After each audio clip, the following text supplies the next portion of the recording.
예, 이제 오늘은 6번째입니다. 한자와 창세기이고요. 다음 주에는 제가 공룡에 관해서 말씀을 드리려고 합니다. 특히 아이들, 자녀들 좀 많이 데리고 오시면 도움이 되실 겁니다. 자, 이제 오늘은 창세기도 공부하고 한자도 배우는 시간입니다. 창세기 2장 7절에서 9절 말씀인데 함께 읽으시겠습니다. 시작. 여호와 하나님이 흙으로 사람을 지으시고 생기를 그 코에 불어넣으시니 사람이 생명이 된지라. 여호와 하나님이 동방의 에덴에 동산을 창설하시고 그 지으신 사람을 거기 두시고 여호와 하나님이 그 땅에서 보기에 아름답고 먹기에 좋은 나무가 나게 하시니 동산 가운데에는 생명나무와 선악을 알게 하는 나무도 있더라. 여러분, 지금 에덴 동산은 없어졌습니다. 왜냐하면 대홍수 때 다 파괴되었기 때문에 지금 남아있을 수가 없습니다. 그래서 남아있지도 않기 때문에 많은 사람들이 에덴 동산 이야기를 신화처럼 생각합니다. 실제 역사적인 사실이 아니었던 것처럼 생각하게 되는데, 이제 오늘 한자를 공부하시게 되면 이 모든 창세기의 기록이 역사적인 사실이라는 것을 다시 한번 확인하실 수 있게 될 겁니다. 여기가 어디죠? 예, 만리장성입니다. 가보셨습니까? 가보신 분? 예, 몇 분 계시는군요. 예, 저도 기회가 있어서 가봤습니다. 가봤는데요, 다리만 아픕니다. 예, 오늘 이제 이런 한자들이 성경과 무슨 관계가 있는지를 이제 차근차근 설명을 드리려고 합니다. 한자가 성경과 관계 있을 거라고는 꿈에도 생각하지 못했었습니다. 저도. 그런데 이 사실을 알고 나서 너무 많이 놀랐습니다. 지금부터 대략 4,300년 전쯤에 전 세계적인 대홍수가 있었던 것을 지난번에 말씀드렸었습니다. 그래서 대홍수 이후에 새로운 역사가 다시 시작되었는데요. 우리는 홍수 이전 세상을 잃어버리고 살고 있습니다. 그래서 그 홍수는 창조 후 1656년에 있었던 홍수였고, 그 홍수 끝나고 나서 노아의 후손 중에 아브라함, 이삭, 야곱의 후손이 오늘날 이스라엘 민족이고, 그 다음에 그 나머지 모든 민족들은 이 중간에서 다 갈라져 나간 겁니다. 그래서 중국 사람도 우리 아시아 모든 사람들이 다 이 중간에서 이제 갈라져 나갔다라고 보고 있습니다. 그래서 이제 홍수 이전에 세상을 우리가 잃어버렸는데요. 홍수에 대해서는 지난번에 자세히 말씀을 드렸었습니다. 그래서 전 세계적인 홍수로 이 세상이 완전히 파괴됐었던, 그때 이제 그 방주에 유일하게 한 가족이 타고서 살아남았죠. 노아의 가족입니다. 그때 몇 사람 살아남았죠? 예, 8명이 그때 살아남았다고 되어 있습니다. 그래서 함께 읽으시겠습니다. 시작. 곧 그날에 노아와 그의 아들 셈, 함, 야벳과 노아의 처와 세 자부가 다 방주로 들어갔고, 그래서 그 8명이 그때 살아남았고, 지금 지구상에 살고 있는 모든 사람들은 그 8명의 후손입니다. 그래서 우리는 홍수 이전 세상을 잃어버리고 이제 살고 있는데요.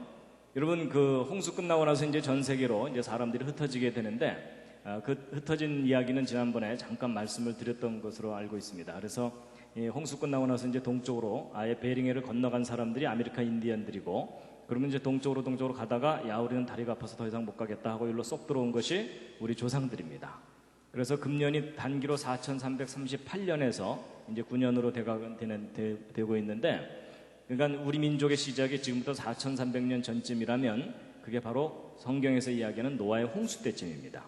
그래서 대홍수 직후에 전 세계로 흩어진 사람들 중에 한 민족이 우리 민족이다라고 보셔도 틀리지 않습니다. 그리고 이제 지난번 제가 무궁화 말씀은 드렸었나요? 안 드렸었군요. 예. 이건 그냥 참고로 말씀드리는 건데요. 여러분, 우리 대한민국의 나라꽃이 무궁화죠.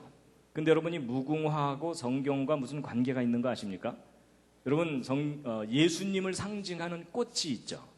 그래서 찬송가에도 샤론의 꽃 예수라고 나오죠. 그 샤론의 꽃 예수가 뭐냐면 이스라엘의 그 샤론 평야에 피는 그 로즈 오브 샤론이라고 해서 샤론의 장미꽃이거든요. 근데 우리는 장미꽃이라고 표현되어 있으니까 일반적인 장미꽃으로 알고 있는데 그렇지 않습니다. 이 샤론의 장미가 정확하게 무슨 꽃이냐면 무궁화 꽃입니다. 그래서 여러분, 이 무궁화 꽃이 바로 샤론의 장미입니다. 잘 모르셨죠? 그러니까 여러분, 놀랍게도 예수님을 상징하는 꽃이 무궁화 꽃인데 그 꽃을 우리 대한민국이 나라꽃으로 삼고 있는 겁니다. 기분 괜찮으시죠? 약간 얼떨떨하기도 하시죠? 왜 그걸 우리가 잘 상식처럼 몰랐을까요? 누가 안 가르쳐줘서 그런 겁니다. 그래서 여러분 이 무궁화에 대한 학명이 여기 시리아라고 써 있죠. 이 시리아가 이스라엘 북쪽에 있는 시리아 이쪽 지역입니다. 이쪽이 원산지입니다. 그래서 이쪽 지역의 옛날 유적 유물들을 발견해 보면 성벽이나 이런 곳에 무궁화 꽃잎, 나뭇잎 문양이 많이 발견됩니다. 예, 그냥 이것은 참고로 말씀드렸고요.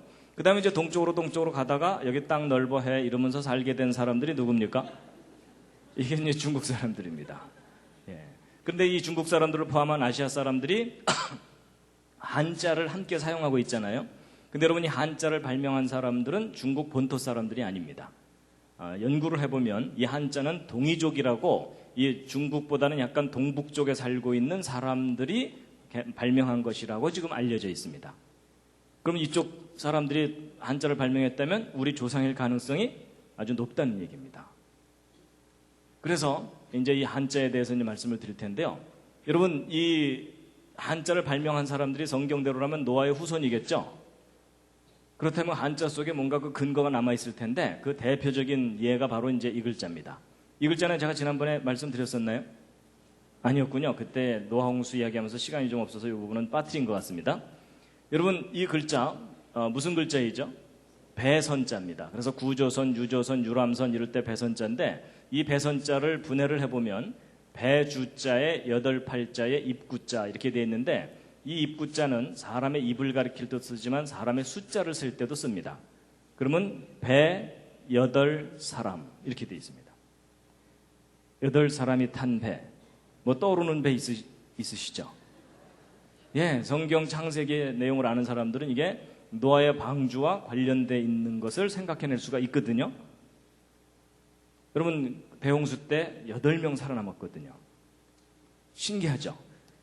근데 이제 이 글자 한 글자만 말씀드리면 어떤 분들은 야, 그 수많은 한자 가운데 어쩌다 한 글자가 성경하고 맞으니까 잘도 껴다 맞췄다.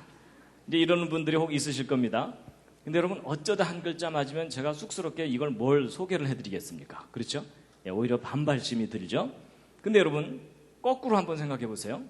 여러분이 이 한자를 발명한 옛날 사람들이라고 생각해 보자고요. 그럼 배와 관련지어서 왜 하필이면 그 수많은 숫자 중에 8팔자를 썼느냐 하는 겁니다. 여러분 어떤 글자가 오랫동안 사용되고 널리 사용되려면 그 글자를 만든 근거가 확실해야 됩니다. 그렇죠?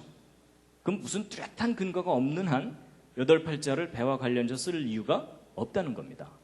근데 성경 스토리를 우리가 알면 노아의 홍수 사건이 너무나 중요한 사건이고 그때 8명 살아남은 것이 아주 분명한 사실이었기 때문에 만약에 노아의 후손들이 글자를 만들었다면 이와 같이 만들었을 가능성이 높은 겁니다. 근데 이제 이 글자만 설명드리면 이제 우긴다 그러실까봐 또 다른 글자도 보여드리면요. 여러분 이것은 홍수 그럴 때 그 홍자죠. 그랬을 때 이게 뭐냐면 물숫자하고 함께 공자입니다. 왼쪽이 물숫자죠.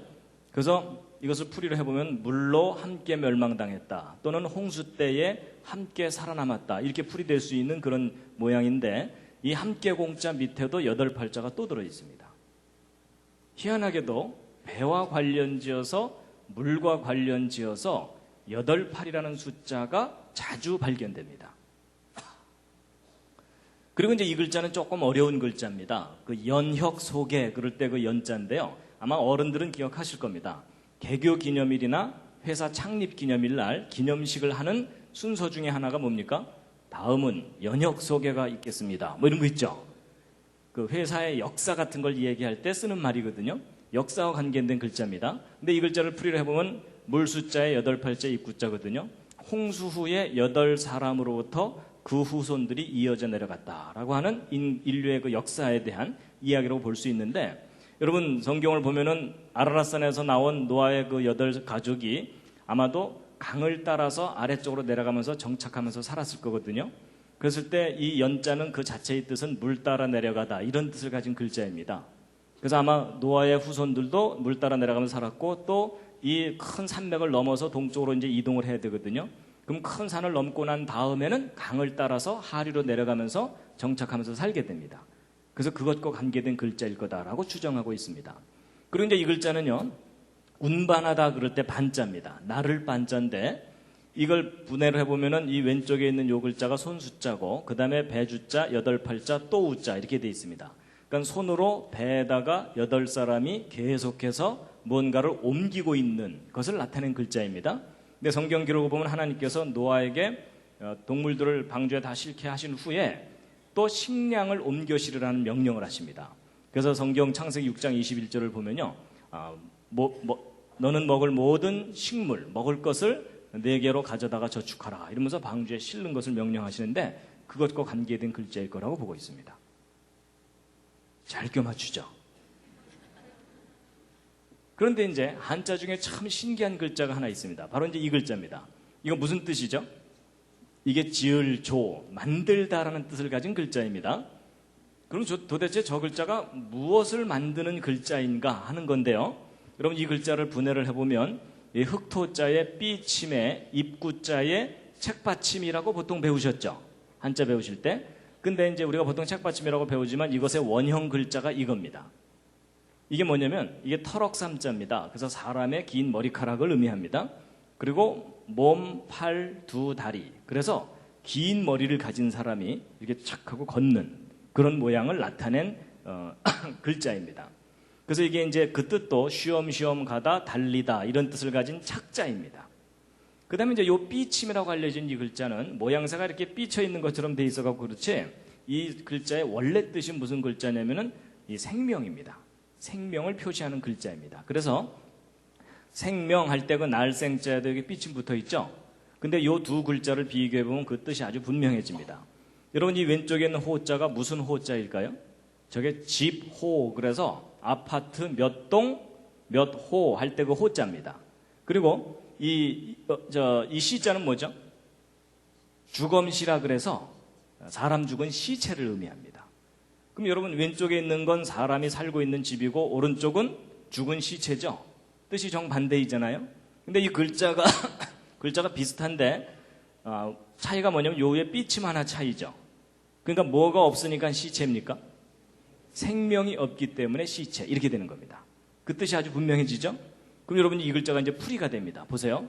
흙에 생명을 불어넣어서 말하고 걷게 한 것, 이런 뜻입니다. 여러분, 저 글자에 해당되는 사람은 딱 한 사람밖에 없습니다. 사람 중에는. 누구죠? 아담입니다.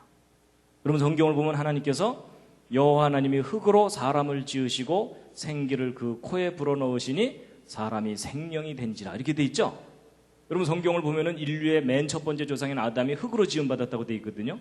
근데 희한하게도 한자 속에 그 스토리가 담겨 있어요.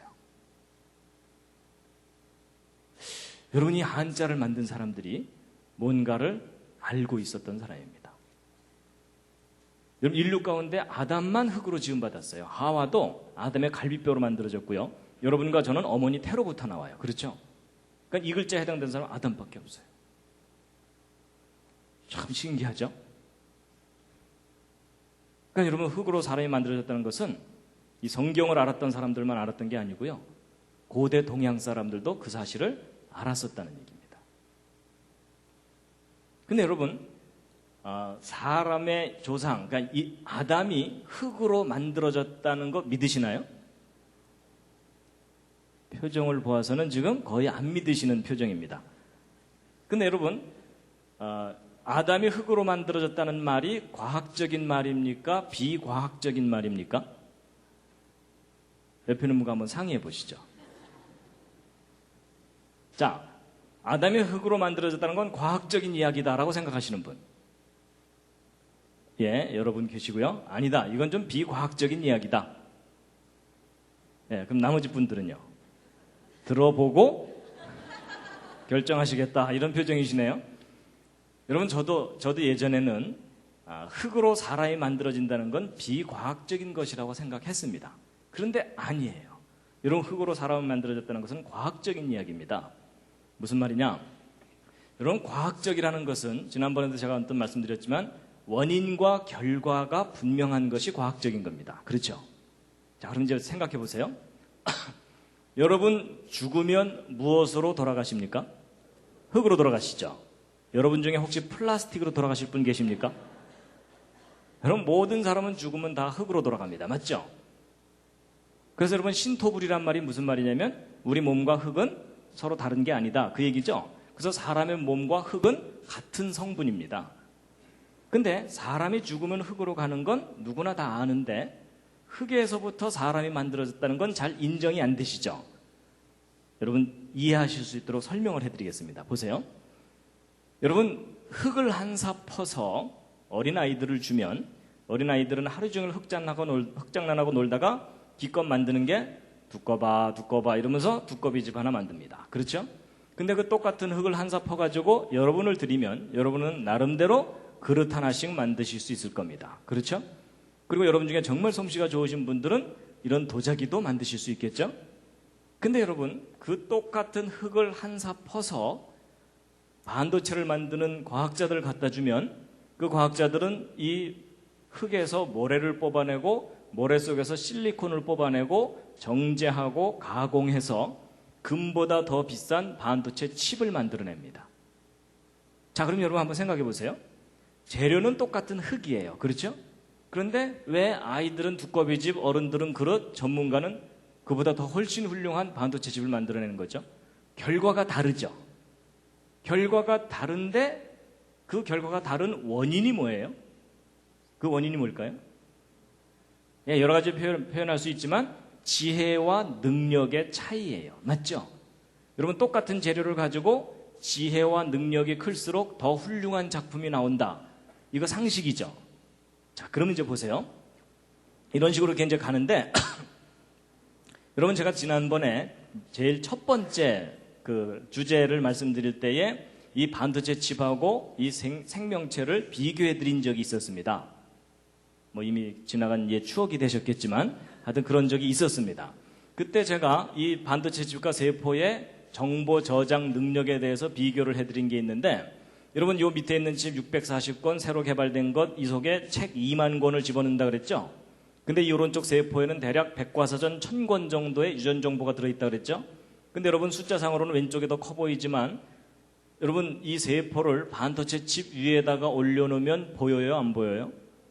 보이지도 않을 정도로 지극히 작은 곳에 1000권이 들어있는 거예요. 그럼 여러분 이 둘을 똑같은 크기로 비교하면 이 오른쪽 세포가 1억 배가 넘습니다. 여러분 어느 게 더 훌륭한 작품인지 구별이 되시죠? 이거 구별 못하시는 분들은 잘 돌봐드려야 됩니다. 근데 여러분 이 반도체 칩이나 세포나 똑같이 재료가 뭐예요? 흙이에요. 그렇죠? 그렇다면 인간보다 훨씬 뛰어난 지혜와 능력이 있다면 흙으로 사람을 만드는 일이 가능하다, 불가능하다요? 가능하다라는 겁니다. 그래서 여러분 보세요. 어린아이 두꺼비집, 어른 그릇, 전문가 반도체 칩, 이보다 더 훨씬 뛰어난 지혜와 능력이 있다면 흙으로 생명을 만드는 일이 불가능한 일이 아니다라는 겁니다. 그렇죠? 중요한 요점은 지혜와 능력이 문제이지 흙으로 사람이 만들어지는 일은 불가능한 일이 아닙니다. 이해가 되시나요? 하여튼 저는 그렇게 우기고 살고 있습니다. 그래서 흙으로 사람이 만들어졌다는 것은 과학적인 이야기다라고 저는 생각합니다. 자, 여러분 지금부터 이제 소개해드린 이 한자 이야기는 바로 이 책입니다. 창세기의 발견이라는 꽤 오래전에 나온 책인데 사람들에게 널리 알려지지를 않았습니다. 그동안. 그래서 C.H. 강이라고 하는 중국계 목사님과 에델 넬슨이라는 미국인이 그동안 발표된 논문 여러 가지 자료들을 종합해서 한자와 성경과의 관계를 밝혀낸 책입니다. 근데 이 책을 그대로 번역한 책이 이제 창세기와 중국 문자라는 책입니다. 근데 아쉽게도 이 책은 절판이 됐습니다. 예.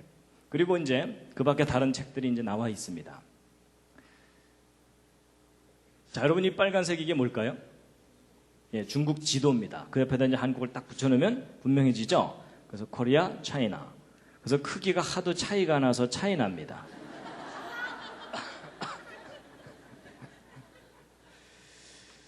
그래서 이 중국을 포함한 아시아 사람들이 이렇게 이제 한자를 사용하고 있는데요. 기왕 이제 중국 한자 얘기를 해야 되니까 중국 잠깐 함께 구경하시겠습니다. 북경 천안문입니다. 그 천안문 사태 때문에 전 세계에 널리 알려지게 됐고, 천안문의 야경이고요. 이 천안문 안쪽에는 고궁이라고 하는, 우리한테는 자금성이라고 알려진 큰 이제 성이 있습니다. 여기 뭐 아주 어마어마한 건물들이 이렇게 있고 여기서 여기까지 들어가려면은 외국 사신들이 여기서부터 여기까지 들어가려면 기가 팍 죽을 정도로 크게 만들어 놨습니다. 그리고 이제 그 청조 때의 서태후의 여름별장이라고 하는 이화원입니다. 예, 그래서 뭐 어마어마한 규모의 이제 별장을 이렇게 만들어 놓은 곳이 또 있고요. 그 다음에 이제 천단공원이라 그래서 옛날 명나라, 청나라 시절에 황제가 상제에게 제사 지내던 장소입니다. 그리고 이제 그 밖에 이제 중국식 건물인데 우리 건물하고는 좀씩 다르죠? 그런데 중국이 너무나 짧은 시간 내에 급변했습니다. 그래서 여기도 중국입니다. 여기가 이제 그 상해입니다. 상해 푸동이라고 하는 그 신시가지인데 이 상해 살고 있는 사람들은 자기들을 중국 사람들이라고 부르면 싫어한답니다. 상해 사람이라고 불러달라 뭐 이렇게 얘기한답니다. 북한의 김정일이 이 상해에 방문했다가 큰 충격을 받았죠. 예, 그래서 우리도 뭐 좀 하자고 뭐 이러면서 이제 하다가 된 것 중에 하나가 지금 평양과학기술대학을 지어주는 일이 지금 진행되고 있습니다. 그래서 이제 신시가지고 그 반대편 이쪽에는 이제 구시가지인데 옛날 독일 사람들이 개발해서 유럽식 건물들이 이렇게 있고요. 하여튼 중국은 지금 너무나 빠르게 발전하고 있습니다. 그리고 이것은 저 티벳 고원의 포탈라궁이라고 하는 라마 불교의 성지라고 하는 곳입니다. 거대한 건물이 이렇게 있는데요. 저런 거 보시면서 와 크다 이렇게만 생각하지 마시고요. 주여 신학교로 바뀌게 하여 주시옵소서 이러면서 기도하셔야 됩니다. 예, 중국의 거리의 모습이고요. 요즘은 이런 모습들이 아주 빨리 사라져가고 있습니다. 여러분 이런 거 보시면 기분 괜찮으시죠? 예, 뭐 LG, 현대 뭐 하여튼 주렁주렁 걸려 있습니다. 하여튼 고대의 유물과 현대의 그 발전이 함께 있는 큰 나라가 중국인데요. 지금부터 이제 차근차근 이제 말씀을 드리면 여러분 제가 한자를 중국 문자라고 표현하지 않고 동방 문자라고 표현한 것이 중국 본토 사람들이 개발한 것이 아니기 때문에 제가 이제 저렇게 표현을 했습니다. 그런데 이 한자가 도대체 언제부터 만들어지기 시작했는지에 대해서 연구를 해보면 BC 2500년경쯤부터일 거라고 추정되고 있습니다. 근데 저것은 좀 대략 추정치이기 때문에 지금 현재로부터 대략 한 4500년 전쯤이거든요. 근데 지금부터 대략 한 4500년 전쯤이 바로 무슨 사건이냐면 성경의 노아의 홍수 사건입니다. 그러니까 대홍수 직후에 동쪽으로 간 사람들이 한자를 발명했을 가능성이 높다라고 볼 수 있다는 겁니다. 그 다음에 이제 한자를 분류할 때 이렇게 단순 무식하게 분류하지는 않습니다. 그렇지만 제가 이제 설명을 쉽게 하기 위해서 간단하게 분류를 해보면 어떤 모양을 그대로 본뜬 글자들이 있는가 하면 그것을 조합한 글자들이 있고 그 밖에 파생되는 많은 글자들이 있죠. 근데 여러분 이 세 가지 형태의 글자 중에 어느 글자가 가장 먼저 개발됐겠습니까? 당연히 맨 위에 부분에 기본 글자들이 먼저 개발됐겠죠. 이게 무슨 얘기냐면 이 한자를 발명해낸 그 처음 사람들의 생각을 읽어내려면 기본적인 글자들을 중심으로 분석해보면 된다. 그 뜻입니다. 동의가 되시죠? 예. 그리고 이제 중국 역사도 좀 제가 정리를 해드리면요. 여러분 예수님이 오셨을 때를 기준으로 해서 지금 21세기에는 중국이라는 나라가 있고 그 이전에는 중화민국, 청명, 원나라, 남송, 북송, 5호 16국 좀 이따 시험 보겠습니다. 여러분 중국에서 태어나서 역사 배우지 않은 걸 참 감사하시기 바랍니다. 거기에 비하면 우리나라 역사 참 심플합니다. 그렇죠? 예. 근데 여러분 보통 우리가 중국의 역사가 아주 오래된 것처럼 배우시죠. 그래서 보통 막 BC 6000년, 7000년 막 거의 만년의 역사를 가진 것처럼 배우시죠. 근데 여러분 그런 거에 속지 마시기 바랍니다. 여러분 역사라는 게 있고 선사라는 게 있습니다. 히스토리와 프리히스토리가 있는데 여러분 역사와 선사를 구별하는 기준이 뭐죠? 그게 기록을 통해서 객관적으로 검증할 수 있는 것까지만 역사라고 합니다. 그렇죠? 근데 여러분 그 긴 중국의 역사도 엄밀한 의미에서 기록을 통해서 확인할 수 있는 역사는 결코 그렇게 길지 않습니다. BC 15세기 정도가 최대입니다. 그러니까 은나라의 흔적이 좀 남아있고 주나라 이후가 제대로 된 역사이고 그 이전은 선사에 해당됩니다. 근데 여러분 BC 15세기가 언제냐면 성경의 기록으로 볼 때 모세가 출애굽할 때쯤입니다. 그러니까 여러분 그렇게 긴 역사를 가졌다는 중국조차도 그 역사가 BC 15세기를 넘어가지 않고 그리고 기록을 통해서 최대의 역사가 하나라 뭐 이런 사망오제 이런 때거든요. 그렇기 때문에 이 BC 25세기를 크게 넘어가지 않습니다. 결국 노아 홍수 그 시간을 뛰어넘는 역사라는 것이 없다는 얘기입니다. 그리고 이제 우리나라 역사도 이제 비교를 해놓은 건데, 소위 그 고구려 백제 신라가 예수님 오셨을 때쯤 시작됐고, 그 이전이 이제 고조선인데, 사실 이 고조선이라는 나라도 좀 막연한 기록만 있습니다. 그렇죠? 예. 그래서 이제 그 성경 역사하고 비교해 보면 대홍수 이후에 중국의 역사도 우리 고조선의 역사도 시작됐다라고 보시면 된다는 겁니다. 그리고 우리는 그 이전 세상은 잃어버린 겁니다. 그래서 이런 관점으로 본다면요, 인류의 역사가, 그러니까 기록을 통해서 확인할 수 있는 역사가 그렇게 길지 않다는 이야기가 거꾸로 대홍수가 있었다는 것에 대한 큰 증거가 됩니다. 자, 그 다음에 이제 여러분 그 동양의 대표적인 종교와 사상이 뭐죠? 예, 대표적인 종교는 불교고 대표적인 사상은 유교죠.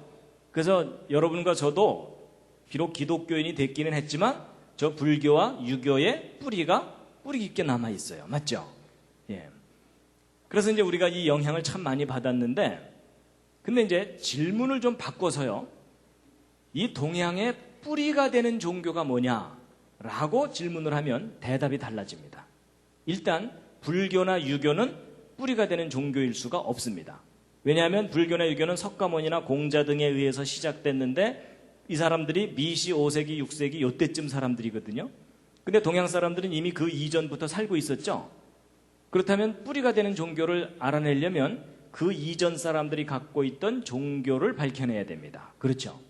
그런데 그 이전 사람들이 어떤 종교 형태가 있었는지를 알아내려면 무엇을 연구해보면 되냐면 바로 한자입니다. 여러분, 한자가 대략 이때쯤 만들어지기 시작했다고 추정하고 있거든요.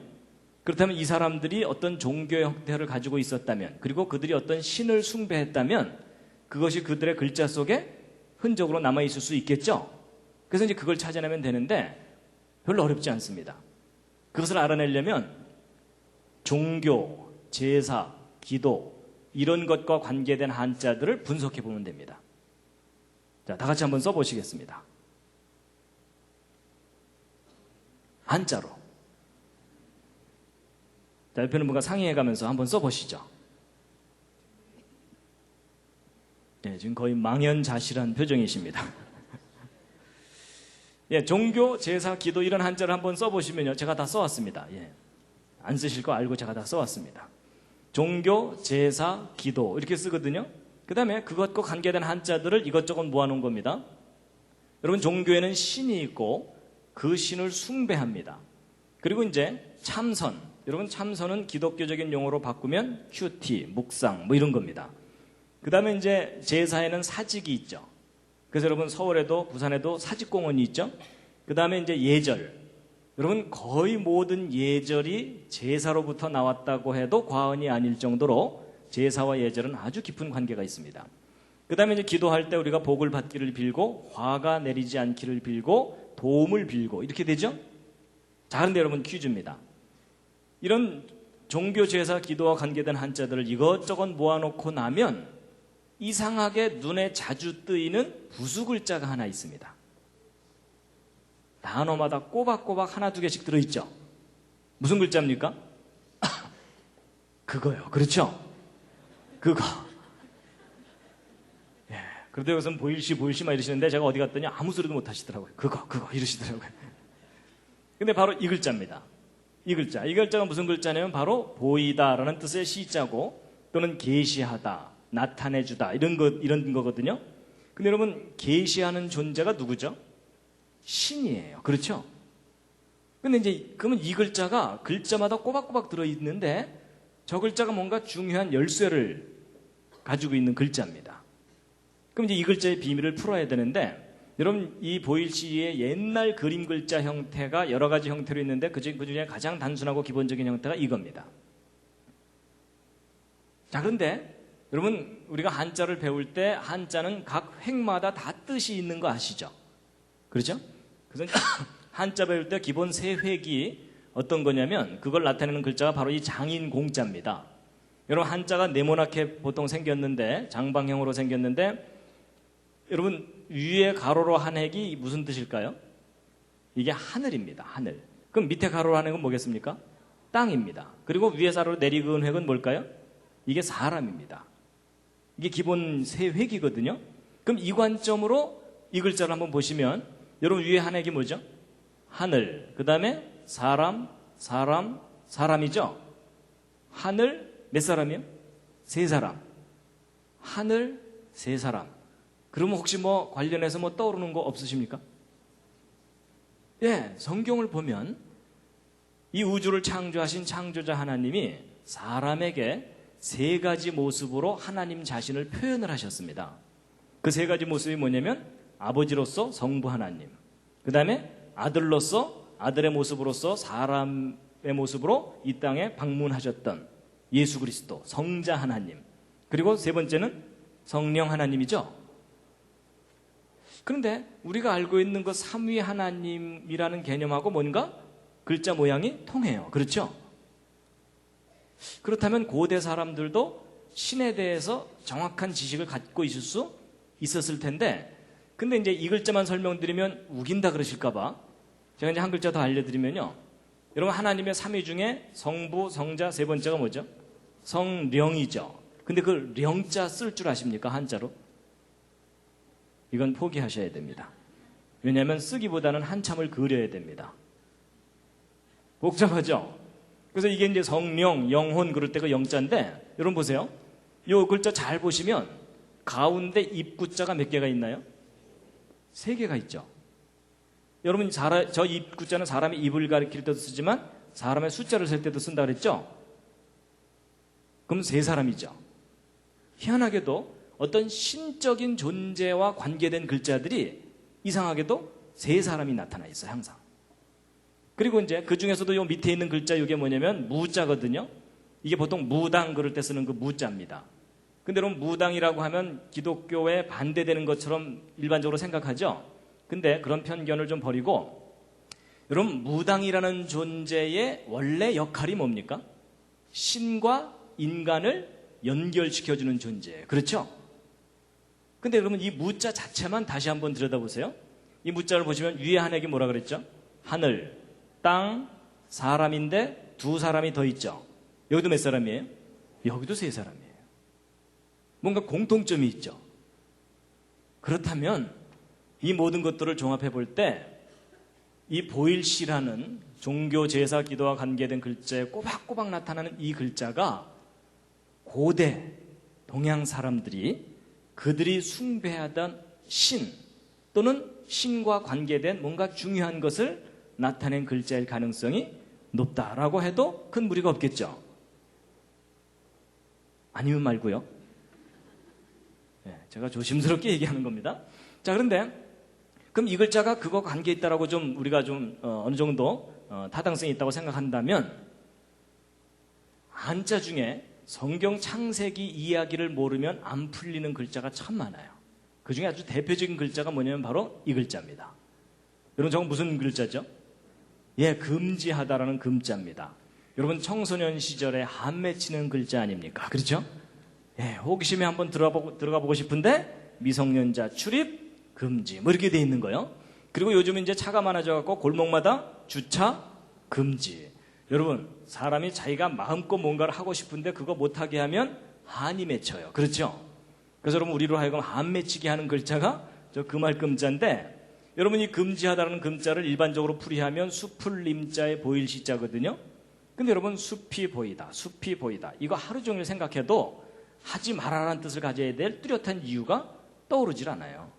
근데 여러분 이 글자는 이렇게 풀면은 안 되고요. 이 수풀림자 자체가 나무가 몇 개가 있어요? 2개가 있죠? 그럼 이 2개를 나무를 따로따로 해놓고 나면 풀려요.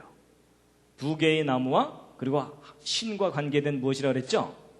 그럼 여러분 성경 창세기 이야기를 알면은 여러분 에덴 동산 중앙에 2 나무 있었죠? 그렇죠? 생명나무와 선악을 알게 하는 나무, 그리고 하나님. 그러면은 뜻이 뭐예요? 하지 말아라.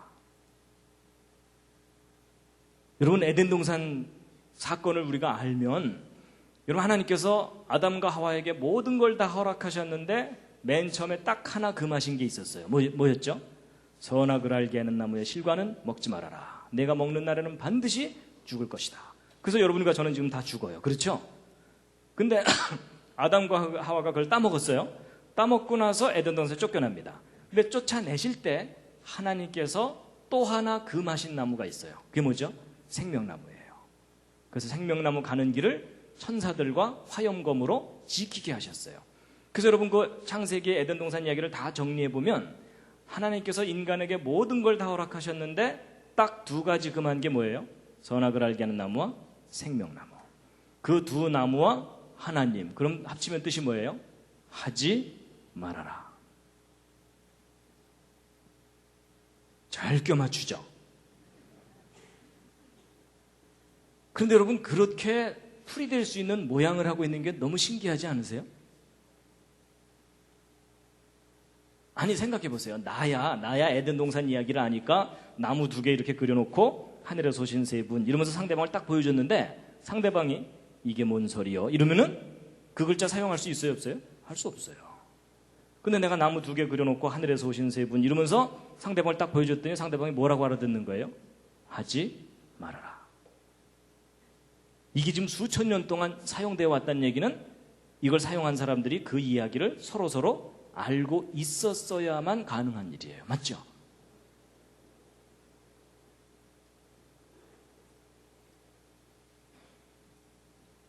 신기하죠? 근데 이제 이 글자만 또 알려드리면 또 우긴다 그러실까봐 제가 관련된 글자들을 더 알려드리면요. 여러분이 하나님이 금하신 나무에 사람이 다가간 겁니다. 이게 누구겠어요? 하와가. 그래서 가서 봤더니 어떤 성경에 뭐라고 써있죠? 보암직도 하고 먹음직도 하고 지혜롭게 할 만큼 탐스러운지라 이렇게 돼 있어요. 야 저거 하나 따먹으면 수능 만점 받겠다 뭐 이런 거예요. 그래서 이게 그 뜻이 뭐냐면 우러러보다 고개를 쳐들다라는 금자예요. 이 밑에 있는 글자가 더 리얼해요. 보세요. 여러분 하나님이 금하신 그 두 나무에 여자가 다가갔죠? 이 여자 누굴까요? 하와. 그렇죠? 그래서 여러분 이게 무슨 뜻일까요? 놀라지 마세요. 이게 탐내다 욕심을 부리다라는 람자예요. 여러분 지금 좀 소름이 좀 돋지 않으세요?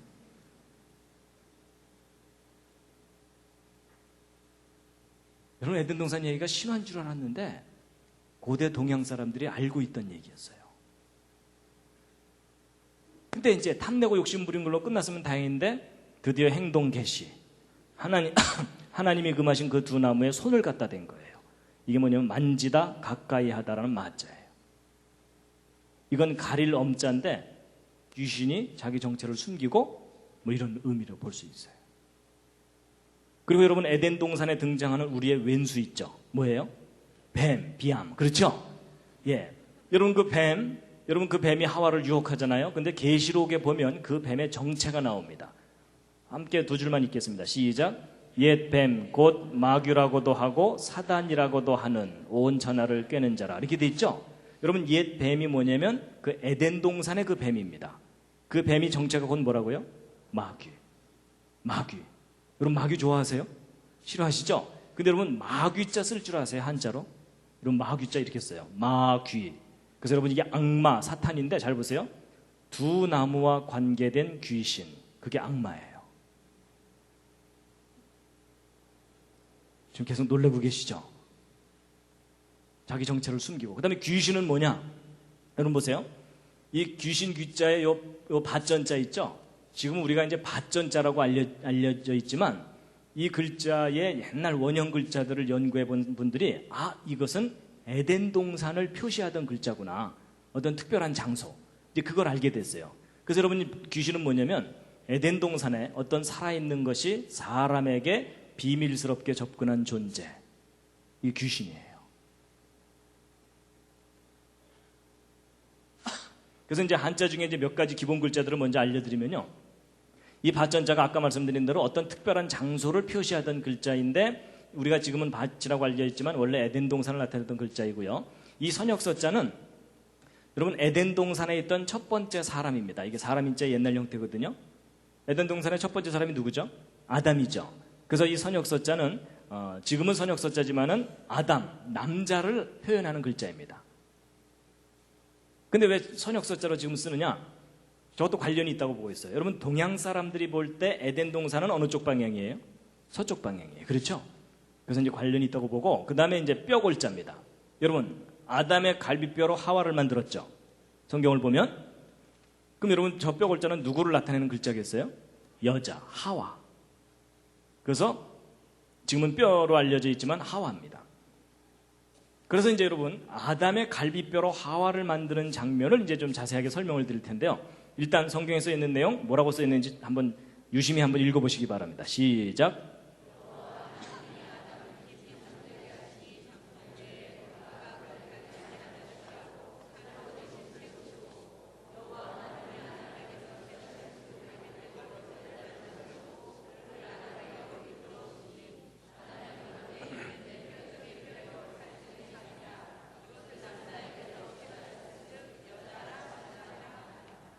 예, 여러분, 여자는, 하와는 아담의 갈비뼈로 만들어졌다고 성경에 되어 있습니다.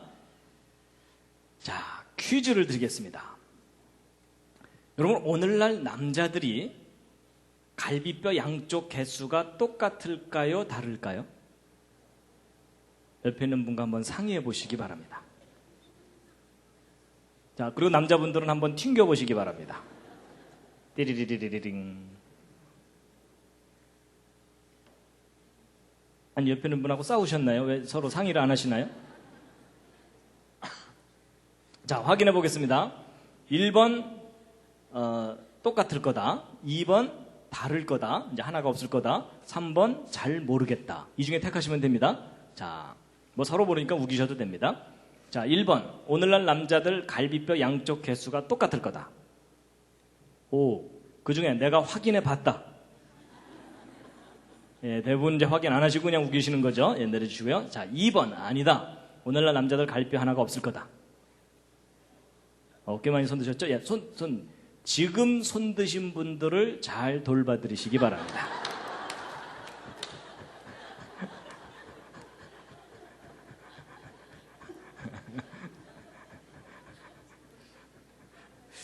왜 손 드셨습니까? 아담의 갈비뼈로 하와를 만들었으니까 남자들은 갈비뼈 하나 없어야 된다. 이 생각 때문에 손 드셨죠? 예, 하여튼 옆에서 잘 돌봐드리시기 바랍니다.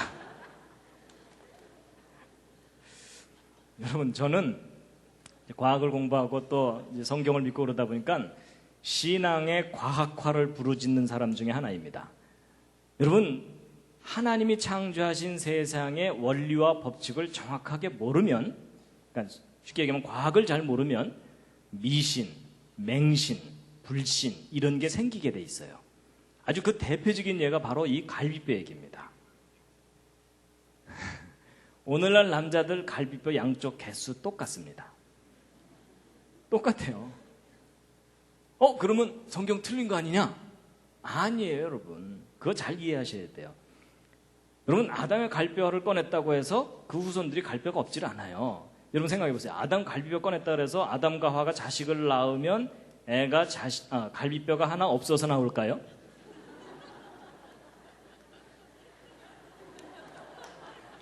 아닌 거 짐작하시겠죠? 여러분, 만약에 그런 식으로 유전이 되는 거라면 문제가 심각해져요.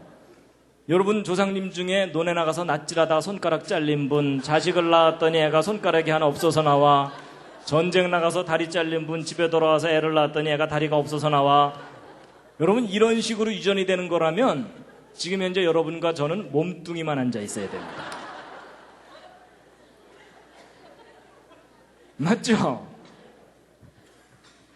여러분, 유전은 지난번 말씀드린 것처럼 유전 정보, DNA, 그걸로 유전이 되는 거지 갈비뼈를 꺼냈다고 유전자 정보가 변해요? 아닙니다, 여러분. 그냥 과학의 원리를 잘 모르면 그런 오해를 하게 돼 있어요. 그래서 여러분, 바로 이 문제를 정확하게 몰랐기 때문에 그동안 많은 기독교 학생들이 학교에 가서 핍박을 받았어요. 학교에서 못된 친구가 이제 붙들어 놓고서, 야, 너 성경 믿지? 응. 그럼 창세기에 그 아담의 갈뼈로 하와 만들었다는 거 믿겠네? 응. 그럼 아담의 갈뼈로 하와를 만들었으면 남자들은 갈뼈 하나 없어야 되겠네? 응. 이러면서 이제 비극이 시작되는 거예요. 근데 뭐 엑스레이 찍어보고 뭐 다 봐도 인체 도감 다 봐도 갈비 양쪽에서 똑같거든요. 그거 봐 임마 성경 틀렸잖아 이러면은 이 학생이 아무 말도 못하는 거예요. 그렇죠?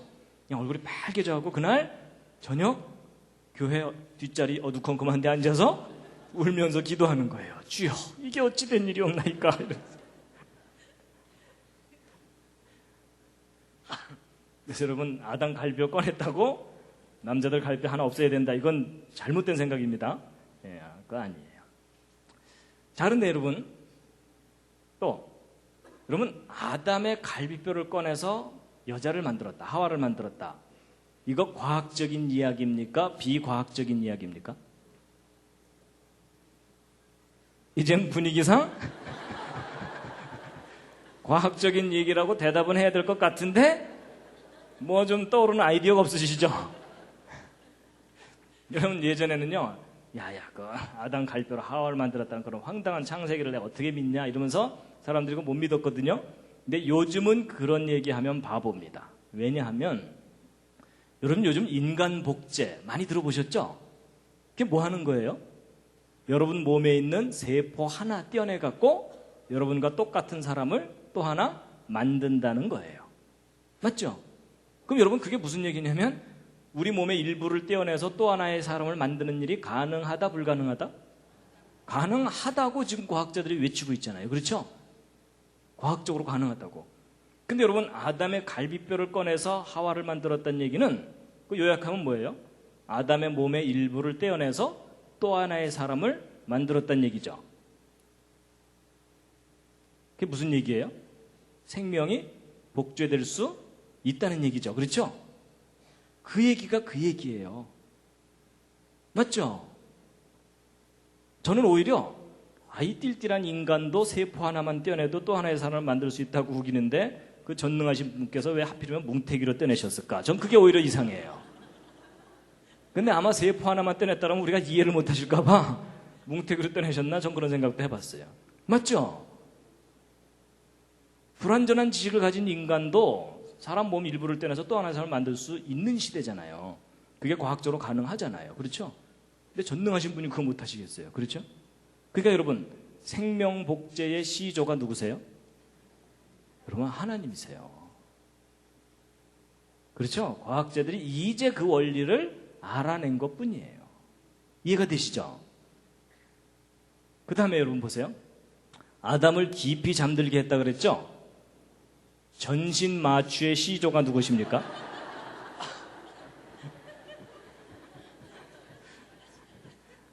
여러분 요즘은 마취 기술이 개발돼서 쉽게 마취들을 잘 하지만 옛날에 얼마 전까지 마취제 개발된 지 얼마 안 됐어요. 그 이전에는 수술할 때 어떻게 했겠어요? 막 다리 썩어 들어가는 사람들 그냥 묶어놓고 톱으로 자르는 수밖에 없어요. 맞죠? 그게 얼마나 끔찍한 일이에요. 근데 여러분 성경을 봤더니 뭐가 써 있어요? 갈비뼈를 꺼내는 치명적인 수술을 해도 모를 정도로 깊이 잠들었다고 돼 있죠? 그렇다면 인간이 죽지는 않으면서도 고통을 느끼지 않으면서 긴 시간 동안 잠들어 있을 수가 있다는 얘기죠. 그게 마취제를 개발한 동기 중에 하나예요. 참 희한하죠? 성경이 훨씬 먼저고 훨씬 과학적인 이야기가 돼 있습니다. 그 다음에 이제 여러분 아담의 갈비뼈를 꺼내서 하와를 만들었다고 돼 있죠? 근데 갈비뼈 꺼낸 자리를 성경을 보면 어떻게 돼 있다고요? 살로 대신 채웠다 이렇게 돼 있죠? 근데 여러분 이 과정을 그대로 나타낸 글자가 뼈골자예요. 자, 뼈골자 한번 주의깊게 다시 한번 보세요. 여러분 이 뼈골자를 보시면 요 밑에는 요 달월자 있죠? 근데 이제 한자 배우시는 분들은 알지만 달월자 중에도 하늘에 있는 달을 나타내는 달월자도 있지만 살육자를 줄인 달월자가 있어요. 그걸 육달월이라고 해요. 그래서 요거는 육달월에 해당되는 달월자입니다. 그 다음에 요것이 덮는다라는 뜻을 가진 덮을 멱자거든요. 그럼 여러분 요 뼈골자 잘 보세요. 아담 가슴 속에 무언가를 꺼냈어요. 꺼내고 살로 대신 채우고 덮었어요. 그래서 거기서 꺼낸 게 뭐예요? 뼈죠. 그 뼈로 누굴 만들었어요? 하와를 만든 거예요. 잘 껴 맞추죠. 그런데 여러분 그렇게 설명될 수 있는 모양을 하고 있는 것이 참 신기하죠. 여러분 지금은 여기 이렇게 꺾어진 거로 이렇게 되어 있지만 옛날 그림 글자 중에는 이게 드립자로도 되어 있어요. 아담 가슴 안쪽에 손을 집어넣어서 꺼낸 그런 거예요. 그거 참 신기하죠? 자, 이제 제일 중요한 퀴즈를 또 하나 이제 드릴 겁니다. 재미있는 퀴즈입니다. 이번 퀴즈는 뭐냐면요. 여러분, 이제 우리는 성경 보통 읽으면서 하나님께서 뭐 꺼내서 만드셨는가 보다 이렇게 그냥 넘어가 버리잖아요. 근데 여러분 좀 더 구체적으로 생각해 보세요. 여러분, 하나님께서 아담의 갈비뼈를 꺼내셨잖아요. 근데 꺼낼 때 어떤 방법으로 꺼내셨을까? 그런 거 생각해 보신 적 없으시죠? 그렇죠? 근데 오늘 한번 생각해 보세요. 자, 제가 보기를 드립니다. 자, 1번. 하나님은 워낙 전능하시니까 그냥 말씀만 하시는 거예요. 아담 딱 잠들게 해놓으신 다음에 갈비뼈 나와라. 그랬더니 갈비뼈 하나가 동동동 떠서 나오더라. 그래서 1번 동동동. 자, 1번 동동동입니다. 자, 2번은 뭐냐? 뭐 전능하셔서 말씀으로만 하실 수도 있지만 그래도 손수 막 흙으로 사람을 만드시고 이런 걸로 보아서 손수 뭔가를 하셨을 것 같아요. 그래서 아담을 딱 잠들게 하신 후에 가슴 속으로 손을 쑥 집어넣어서 갈뼈를 툭 꺼내는 거예요. 근데 이제 여러분 그 SF 영화 같은 거 보면은 사람 몸속에 손을 쑥 집어넣었다 꺼내는데도 감쪽 같은 거 있죠. 그렇죠? 자, 그래서 2번 SF. 그다음에 이제 3번은 뭐냐? 여러분, 아무래도 갈비뼈 꺼내려면 가슴을 절개해서 열어야 되죠. 그리고 갈비뼈 꺼내고 살로 대신 채우고 덮기만 하면 되는 게 아니라 살이 벌어지니까 꼬매야 돼요. 그렇죠? 그래서 3번 정식 외과 수술. 자, 이 셋 중에 어느 것인지 옆에 있는 분과 한번 또 상의해 보시기 바랍니다. 자, 1번 동동동, 2번 SF, 3번 정식 외과 수술.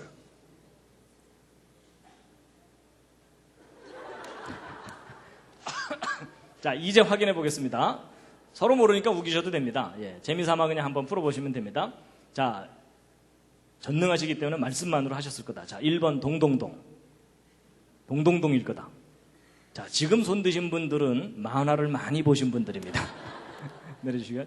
자, 2번 아니다. 말씀만으로 하셨으면 손을 직접 넣는데 솜씨는 좋아갖고 감쪽같이 하셨을 거다. 자, 2번 SF. 자, 지금 손 드신 분들은 공상과학 영화를 많이 보신 분들입니다. 자, 내려주시고요. 자, 3번 정식 외과 수술하셨을 거다. 자, 지금 손 드신 분들은 하나님의 전능하심을 잘 안 믿는 분들입니다. 하나님께서 직접 피 튀겨 가시면서 천사들한테 겸자 어디 있어 겸자 뭐 이러면서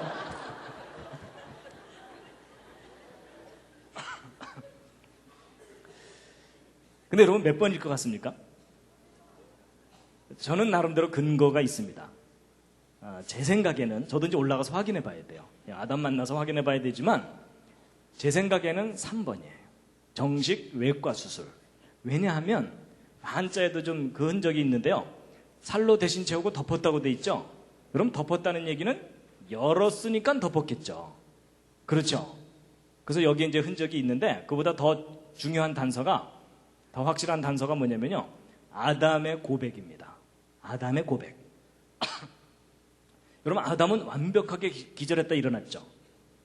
근데 앞에 여자가 있는 거예요. 하나님이 이제 만들어서 데리고 왔으니까. 근데 아담이 뭐라고 고백해요? 이는 내 뼈 중에 뼈요, 살 중에 살이라고 얘기를 하죠. 쉽게 얘기하면 뭐예요? 이건 내 뼈다구다. 이러면서 지금 자기 거라고 주장하는 거잖아요. 그렇죠? 근데 그게 좀 이상해요. 왜냐하면 저 하나님이 가르쳐 주셨다는 말도 없거든요. 아담이 스스로 한 말이에요. 이상한 게 뭐냐면 여러분, 아담은 자기가 흙으로 지음받았다는 거 알겠죠? 일단. 그죠? 하나님과 대화가 되는 사람이니까. 그럼 이제 아담이 완벽하게 기절했다 딱 일어났어요. 근데 앞에 여자가 있어.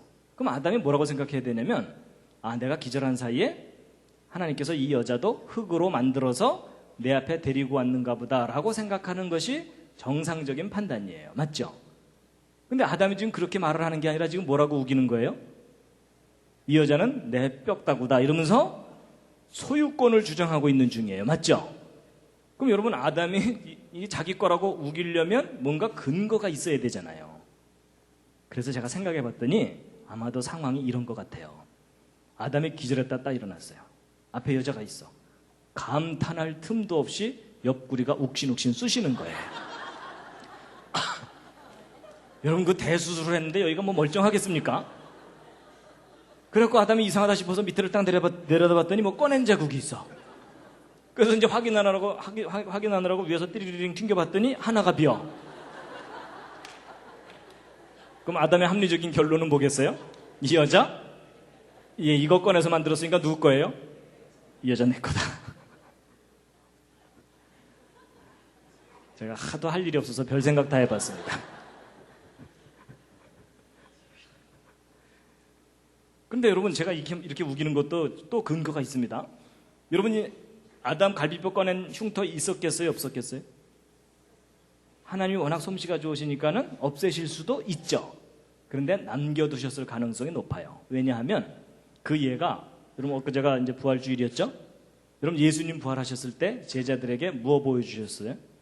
손에 못자국과 옆구리에 창자국 보여주셨죠? 여러분 예수님이 누구시냐면 창조자 하나님이세요. 창조자 하나님이 이 땅에 오셔서 부활을 하셨는데 이 손에 못자국, 창자국 이거 지우실 수 있겠어요? 없겠어요? 지우실 수 있죠. 근데 안 지우신 걸까요? 못 지우신 걸까요? 예, 분위기상 안 지웠다고 대답하셔야 되겠죠? 혹시 못 지우셨을까요? 잘 안 없어지네 뭐 이러면서 아니, 그럼 안 지우셨어요. 그건 예수님 자신을 위해서가 아니에요. 누구를 위해서? 제자들에게 증거로 확인시켜 주려고. 맞죠? 그래서 예수님도 그 흉터 안 없애신 걸로 볼 때 하나님께서 아담 갈비뼈 꺼내신 후에도 그 흉터 그냥 평생도록 지니고 살도록 하셨을 가능성이 높아요. 그럼 아담은 이제 부부싸움 할 때마다 항상 여기를 보면서 아 여기서 나왔지 뭐 이러면서 이해가 되시죠? 그래서 여러분 천국에 가서 아담을 찾는 법 뭐예요? 그 흉터 있는 분 찾으시면 돼요. 근데 예수님도 흉터가 있으시거든요. 그러니까 예수님과 아담을 구별하는 방법이 뭔지 아세요? 손에 못자국도 구별하면 되지만 또 하나가 배꼽이에요. 배꼽. 아담은 배꼽이 있겠어요? 없겠어요? 네, 지난번에 얘기한 대로 근데 예수님 배꼽 있으세요? 없으세요? 있으시죠. 그렇죠. 마리아의 태로부터 나오셨으니까. 하여튼 제가 뭐 창세기로 별 생각 다 해봤습니다. 여러분 창세기 이렇게 공부하면 너무너무 재밌습니다. 자, 그래서 여러분 보세요. 필요하다는 요자죠.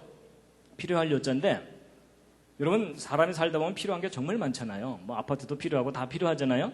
그런데 가장 필요한 게 뭔지 한자에 잘 나타나 있는데 여러분 아까 말씀드린 대로 풀이하면 이게 다 풀려요. 아담에게 누가 필요해요? 여자가. 여러분 성경을 보면요. 하나님께서 아담 만드신 다음에 곧바로 하와를 만들어주지 않으시고 동물들 이름 짓게 하셨어요. 맞죠? 그러니까 그리고 나서 여자를 만들어줬거든요. 그래서 여러분 그걸 순서를 잘 보면요. 남자들에게는 사명이 먼저고 그 다음에 여자예요. 그렇죠? 하여튼 그렇게 돼 있어요. 근데 창세기를 읽으면 하나님께서 첫째 날, 둘째 날, 셋째 날 만드시면서 보시기에 좋았더라, 보시기에 좋았더라, 보시기에 좋았더라 계속 나오는데 좋지 않다고 한 장면이 여기 나와요. 뭐예요? 남자가 혼자 사는 것이 좋지 못하다. 구체적으로는 아담이 혼자 사는 것이 좋지 못하니 내가 그를 위하여 돕는 배필을 지으리라 하시고 여자를 만들어 주셨어요. 자, 그럼 여러분 여자가 창조된 목적이 뭐예요? 누구를 돕는 배필? 남자를 돕는 배필로 만드신 거예요. 맞죠? 근데 기분 좋으세요? 안 좋으세요? 표정이 별로 안 좋으신 것 같아요. 자, 일단 남자분들 여자는 남자를 돕는 배필로 지음을 받았다. 기분 좋으세요? 안 좋으세요? 좋으신데 표정 관리하기가 힘드시죠? 자, 근데 이제 이번엔 여자분들. 여러분 여자분들 여자는 남자의 돕는 배필로 지음을 받았다. 기분 좋으세요? 나쁘세요? 별로 안 좋으시죠? 예. 여러분 기독교 여성 해방론자들이 제일 싫어하는 성경 말씀 중에 하나가 저거예요. 왜 남자가 주연이고 여자가 조연이냐 이러면서 아주 싫어하거든요. 근데 여러분 그거는 오해입니다. 여러분 이 돕는 배필을 정확하게 모르기 때문에 오해를 하시는 거예요. 여러분 저거 절대로 기분 나빠하실 일이 아니에요. 자, 여러분 제가 돕는 배필이 뭔지를 알려드릴 텐데요. 제 질문에 한번 대답을 해보세요. 자, 돕는 배필. 여러분 똘똘한 사람이 띨띨한 사람을 돕습니까? 띨띨한 사람이 똘똘한 사람을 돕습니까?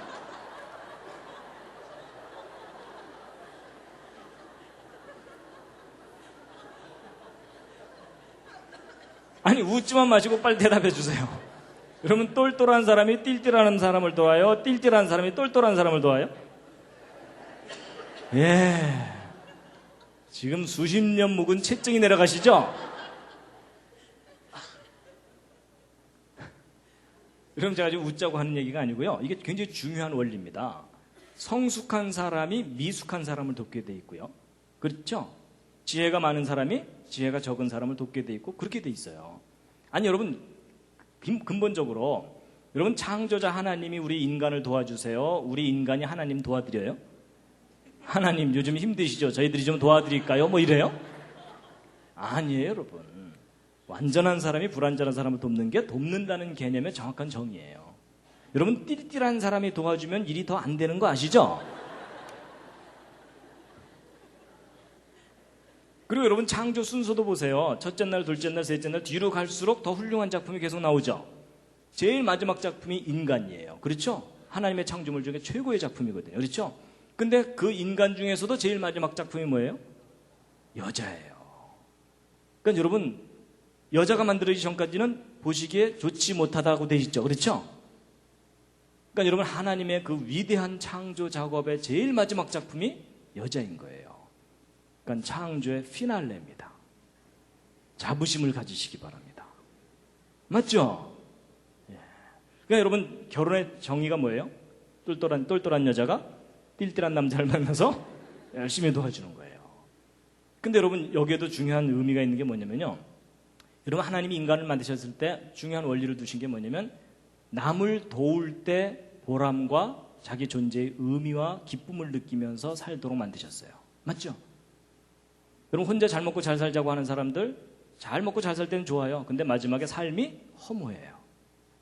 근데 여러분 정말 자기 자신이 어렵지만 어려운 사람을 도와주는 사람은 절대로 낙담하지 않습니다.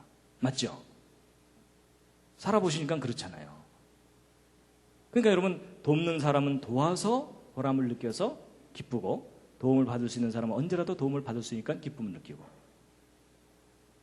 특히 분당 지역 이쪽 학생들 열심히 공부시키잖아요. 근데 여러분 왜 학생들 열심히 공부해야 되죠? 정답이 뭘까요? 남을 도우려고.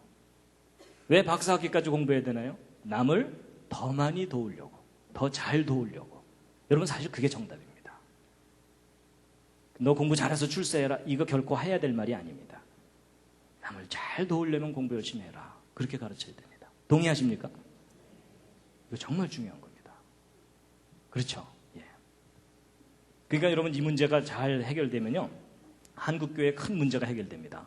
교회에 자매들이 너무 많아요. 그렇죠? 그래서 결혼 정년기가 된 자매들이 신랑감 구하기가 힘들어요.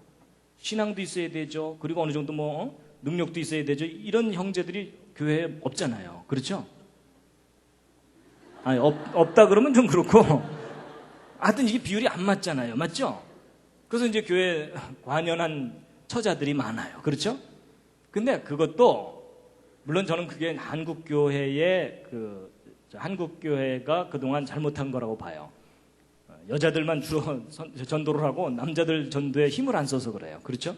남자들은 앞뒤가 맞아야 되고 합리적으로 따져야 되는데 묻지마 신앙을 강조하다 보니까 이 남자들은 잘 믿기가 힘든 거예요. 그러느라고 남자들이 적어졌거든요.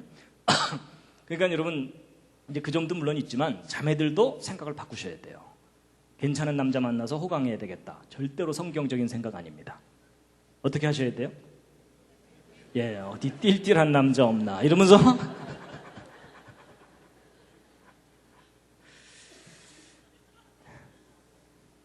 잠시 기지개 한번 켜주겠습니다.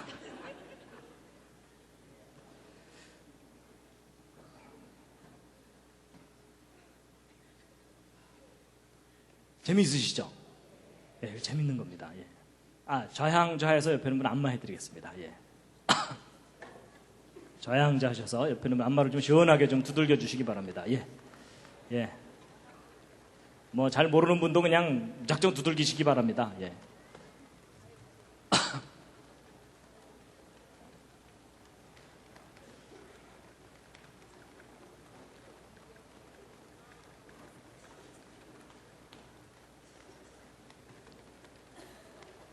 예, 반대로도 해주시고요. 예. 언제나 그렇듯이 옆에 있는 분이 오케이 할 때까지입니다.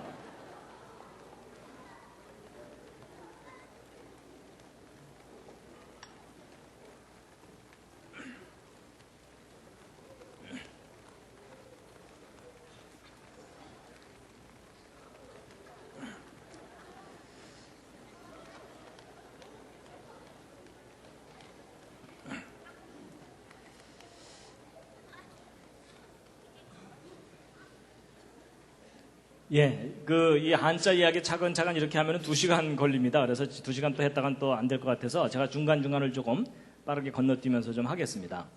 다 할까요? 예, 그러면 안 됩니다. 시간이 너무 부족합니다. 예. 그러니까 여러분 그 부부싸움 할 때 누가 참아야 됩니까? 똘똘한 여자가 참아야 됩니다. 똘똘한 여자가. 그렇죠? 예, 띨띨한 사람은 못 참아요. 제발 좀 참아주시면 감사하겠습니다.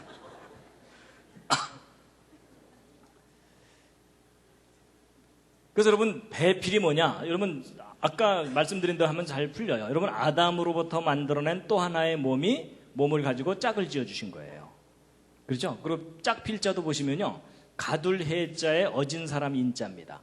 여러분 이게 가둘해자가 무슨 뜻이냐면 하와가 원래 아담의 갈비뼈로 있었잖아요. 그렇죠? 그러니까 숨겨져 있던, 가두어져 있던 존재를 꺼내서 짝을 만드신 거예요. 근데 그렇게 해서 만든 사람이 어진 사람이거든요. 일반 사람 인자가 아니라 어진 사람 인자예요. 이게 영어로 얘기하면 머추어입니다. 머추어는 성숙한이라는 뜻이에요. 머추어에 상대되는 말이 무슨 말이죠? 아마추어. 그렇죠? 그래서 아마추어는 미숙한 이런 뜻이고 머추어는 성숙한 이런 뜻이거든요. 그러니까 저 글자도 뜻이 있어요. 무슨 얘기냐면 하나님께서 아담의 갈비뼈로 하와를 만드실 때 어린 아기를 만드신 게 아니란 얘기입니다. 여러분 아담이 기절했다가 딱 일어나 봤더니 옆에서 아기가 울고 있더라. 이거 얼마나 한심하겠어요. 그렇죠? 언제 키워서 결혼해요. 그렇죠? 예. 그리고 또 몸은 성숙한 여인인데 바보더라. 이것도 심각하죠? 그게 아니라 몸도 성숙하고 정신도 지혜도 능력도 성숙한 여인으로 곧바로 만들어주신 거예요. 그래야 바로 돕는 배필이 되는 거죠. 그렇죠? 예. 그 다음에 이제 보세요. 여러분 이게 뼈 골자가 여자, 하와라 그랬죠? 그럼 이제 이 글자들이 다 풀립니다. 여러분 하나님이 금하신 그 두 나무에 여자가 다가가서 자꾸 물어보는 거예요. 누구한테? 뱀한테. 이건 뭐예요? 저건 뭐예요? 이런 거예요. 원래 누구한테 물어봐야 돼요? 하나님이나 아담하고 상의해야 되잖아요. 그렇죠? 그 다음에 여러분 이건 뭐냐면 하와가 에덴 동산의 나무, 무슨 나무겠어요? 과일나무. 이게 실과 가짜죠? 과일나무 중에서도 특별한 나무가 뭐예요? 선악을 알게 하는 나무에 다가가는 거예요. 그래서 여러분 이게 무슨 뜻이냐면 비뚤어질 화자예요. 뭔가 잘못됐다는 뜻이에요. 그 다음에 요 밑에 있는 글자는 보세요. 하와가 원래 아담하고 함께 있어야 되는데 지금 누구하고 함께 있어요? 귀신하고 함께 있죠? 그래서 그 뜻이 뭐냐면 어리석을 괴짜입니다. 그래서 여러분 여자는 혼자 내버려두면 어리석어집니다. 그러니까 어떻게 해야 돼요? 띨띨한 남자가 항상 옆에 붙어 있어야 돼요.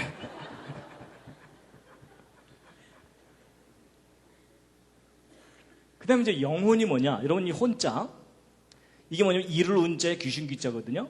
이게 뭐냐면 귀신과 하와가 대화한 내용의 주제가 영혼이에요. 여러분 하나님께서는 반드시 죽는다고 하셨죠? 근데 하와는 헷갈려갖고 죽을까 하노라 이랬고 뱀은 아예 거짓말을 하면서 안 죽는다 이랬죠? 도대체 뭐가 죽는다는 얘기예요? 하나님이 인간에게 주신 영혼. 우리를 영원히 살리는 그 영혼이 죽느냐 사느냐 그 문제였어요. 맞죠? 그 다음에 이제 벌거벗을 낳자입니다. 여러분 이 벌거벗을 낳자 왼쪽에 요 글자가 오드이자고 오른쪽이 실과 가짜죠? 이 실과가 무슨 실과겠어요? 선악을 알게 하는 나무예요. 선악을 알게 하는 나무 때문에 옷을 해 입은 거예요. 왜냐하면 벗은 줄을 깨닫고. 그래서 아담과 하와가 무화과 나무 잎을 엮고 치마를 했다고 돼 있죠? 근데 이제 하나님께서 짠하고 나타나셔갖고 야 니네들 패션 좋다 계속 입어라 이러셨나요? 아니에요. 하나님께서 옷을 바꿔주셨어요. 무슨 옷으로 바꿔주셨죠? 그게 가죽옷을 지어 입히셨다고 돼 있어요. 아니 왜 그냥 무화과 잎을 엮어서 계속 입고 살면 되는데 왜 가죽옷을 지어 입히셨을까요?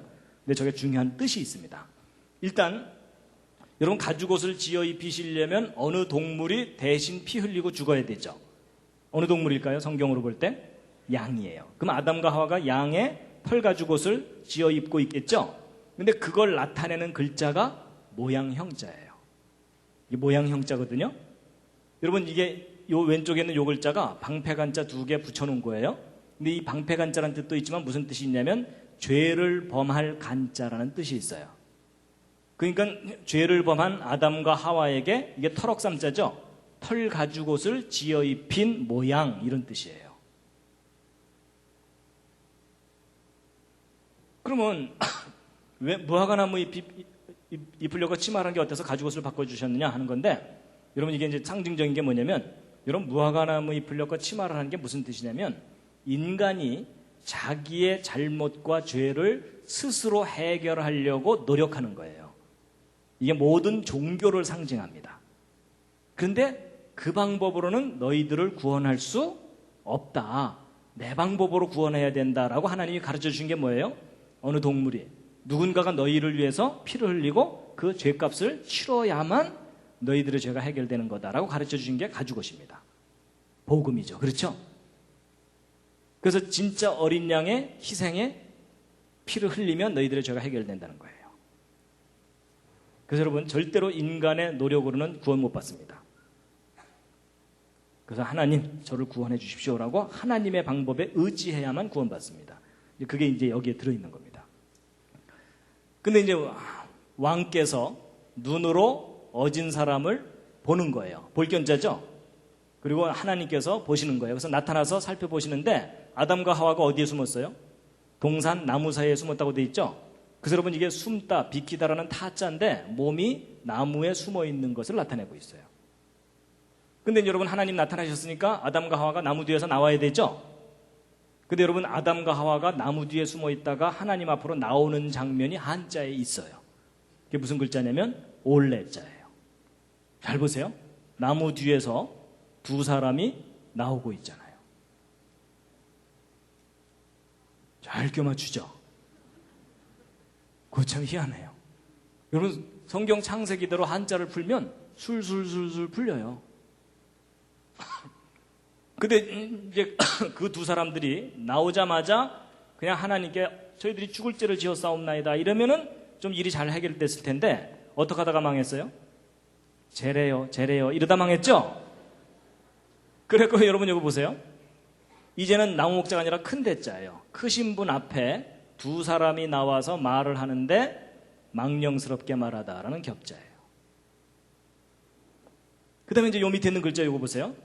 슬픔, 아픔을 나타내는 초라는 글자거든요. 그 장기 둘 때 그 초나라 초자입니다. 근데 여러분 이게 원래 뜻은 슬픔, 아픔, 괴로움, 고통 이런 건데 이게 뭐냐면은 두 나무와 짝 필자로 돼 있어요. 여러분 이게 무슨 말이냐면 아담 입장에서 보면 에덴 동산의 그 두 나무와 자기 마누라만 함께 떠올리면 신경질이 나는 거예요. 그렇죠?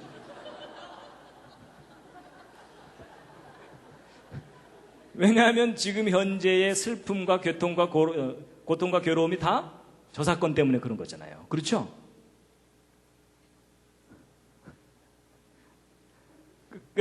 그 다음에 여러분 보세요.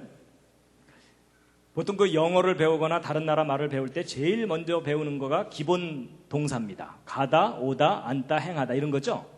근데 이런 동사들을 보시면은 공통점이 뭐냐면 항상 두 사람이 함께 있어요. 그렇죠? 누구하고 누구를 소재로 만든 글자겠어요? 아담과 하와요. 그렇죠? 아담과 하와를 소재로. 자, 그 다음에 이제 죄입니다. 죄. 죄가 뭐냐? 한자에 참 잘 표현되어 있어요. 올가미 망자의 안일비자입니다. 저게 무슨 말이냐? 하나님이 하신 말씀을 아니라고 부정하는 올가미에 걸려들면 죄를 짓는 거예요. 하나님의 말씀을 아니라고 하는 것이. 자, 그래서 여러분 보세요. 여러분 사람을 죽이는 것이 왜 죄이죠? 왜 죄인가요? 정답은 하나님께서 살인하지 말라고 말씀하셨기 때문에 거기서 벗어났으니까 죄예요. 근데 여기서 기준은 죽이는 것 자체가 기준이 아닙니다. 하나님이 하신 말씀이 기준이에요. 자, 그러면 여러분 사람을 죽이지 않으면 죄가 되는 경우가 있는 거 아세요? 어떤 경우일까요? 이스라엘 민족이 이집트를 탈출해서 애굽을 탈출해서 가나안 땅 들어갈 때 하나님이 뭐라고 명령하셨죠? 예, 가나안 사람들을 어린아이라도 불쌍히 여기지 말고 다 죽여라 이렇게 돼 있어요. 그렇죠? 그때는 뭐가 죄이죠? 안 죽이는 게 죄예요. 그러니까 여러분 사람을 죽이는 것 자체가 절대적인 죄의 기준이 아니고 하나님의 말씀이 절대적인 기준이에요. 여러분 그 가나안 땅 들어갔을 때 왜 가나안 사람들 다 죽이라 그랬냐면 그때 가나안 사람을 죽이지 않으면 이스라엘 사람들까지도 다 오염이 돼갖고 전 인류가 다 죽어요. 그러니까 인류를 살리기 위해서는 그 가나안 사람들을 죽여야 돼요. 그래야 오염이 안 되거든요.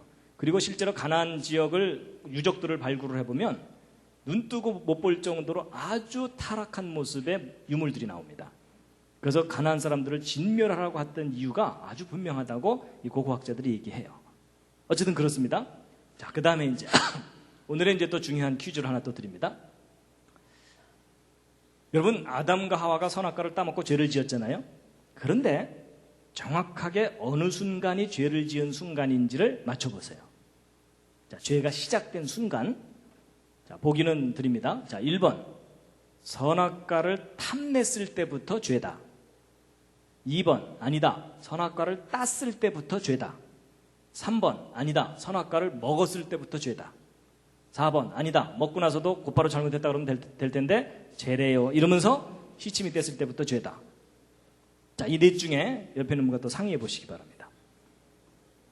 탐냈을 때, 땄을 때, 먹었을 때, 먹고 나서 시침이 뗐을 때.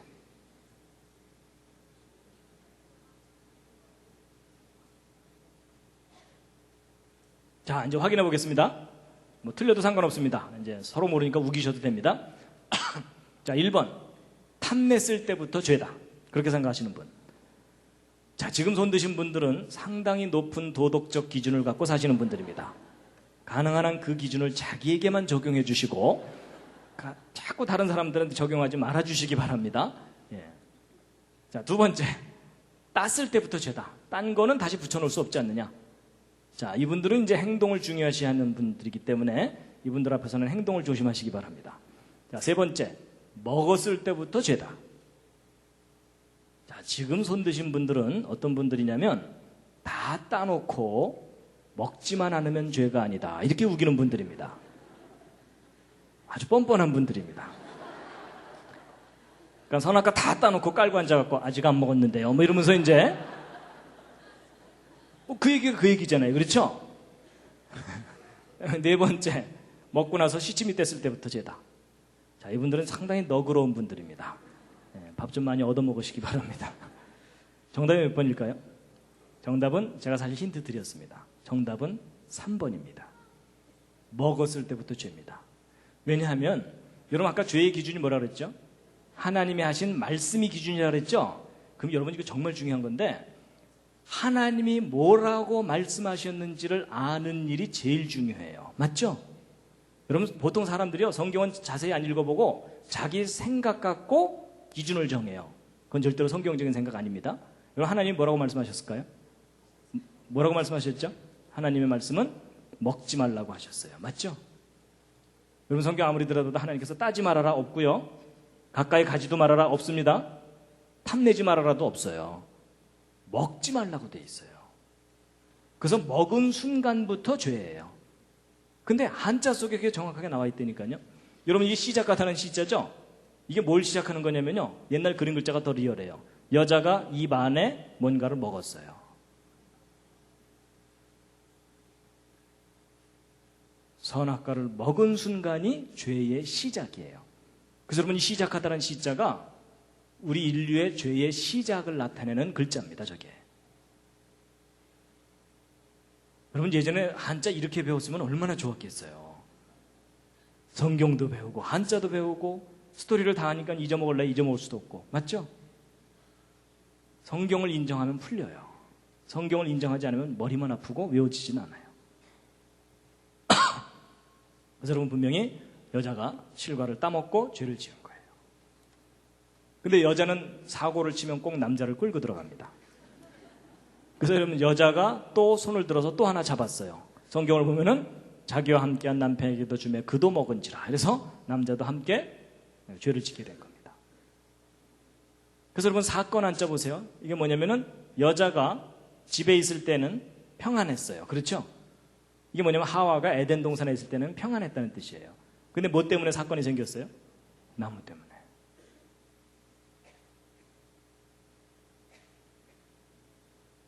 자, 이거 좀 어려우니까 좀 넘어가고요. 여러분 형사 처벌 받는다 그럴 때 형자는 뭐냐면 죄를 범한 두 사람에 대한 징계입니다. 벌 받는 건 뭐냐면 하나님의 말씀에 어긋난 것에 대한 징계예요. 이게 벌 받는 겁니다. 그래서 여러분 여자가 받은 벌은 뭐죠? 잉태하는 수고, 해산의 고통을 더하게 했다 그랬죠? 더하게 한다는 표현이 있는 걸로 보아서 창조 때에도 해산의 고통은 있었던 것 같아요. 근데 그게 심하지는 않았던 건데 죄를 짓고 나서 극심해진 거라는 거죠.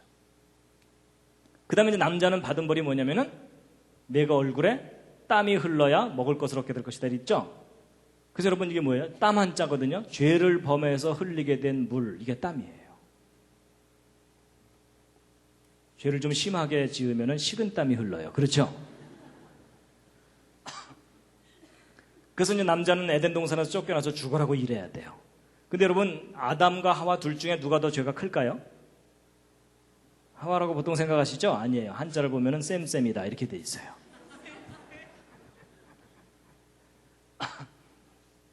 그 다음에 여러분, 형극의 길을 간다 할 때 이 가시극자 보세요. 하나님, 에덴 동산의 그 두 나무에 울타리를 친 거예요. 접근하지 못하게. 그리고 피곤하다, 곤란하다 그럴 때 곤자도 보면은 생명나무에다가 울타리를 치어서 사람들이 접근하지 못하게 하신 거예요. 그 다음에 무덤 영자, 영화 영자인데 이건 좀 약간 의역을 해야 되는데요. 여러분 뜻은 정반대죠. 죽음과 삶이죠. 그렇죠? 영광이죠. 근데 여러분 뜻 좀 의역을 하자면은 생명나무이신 예수 그리스도를 만나면 영광을 되찾게 되지만 그렇지 못하면은 흙으로 소멸되고 만다. 그런 게 풀이될 수 있는 글자인데 여러분 이 불화자 보세요. 이 불화자 보통 그 모닥불이 타는 모양을 나타내는 글자로 배우셨죠. 근데 이 그러니까 한자를 성경적인 관점으로 연구하신 분들은 그게 아니라는 거예요. 이게 뭐냐면 아담과 하와의 몸에서 빛이 나는 것을 나타낸 거다라고 보고 있어요. 그래서 이제 여러분 이걸 이해하셔야 되는데요. 지금 현재 한자의 기원을 연구하는 일반 학자들은 설문해자라는 책에 근거해서 연구합니다. 근데 이 설문해자라는 책은 한자가 만들어질 때부터 있었던 책이 아니고 한자 만들어지고 나서도 한 2000년 후쯤 지난 후에 예수님 그때 그 근처쯤에서 중국의 도교 사상이 널리 퍼져 있을 때 만들어진 자전이에요. 그렇기 때문에 이런 성경적인 관점의 이야기를 다 잊어버리고 인간적인 인본주의적 관점에서 그 한자의 기원을 설명해 놓은 책이기 때문에 지금 이렇게 설명드린 내용이 저 책에는 없어요. 그래서 여러분 이제 오늘 이야기 듣고 감명을 받고 나서 한자 연구하는 분들한테 가서 잘난 척했다가는 큰 코 다칩니다.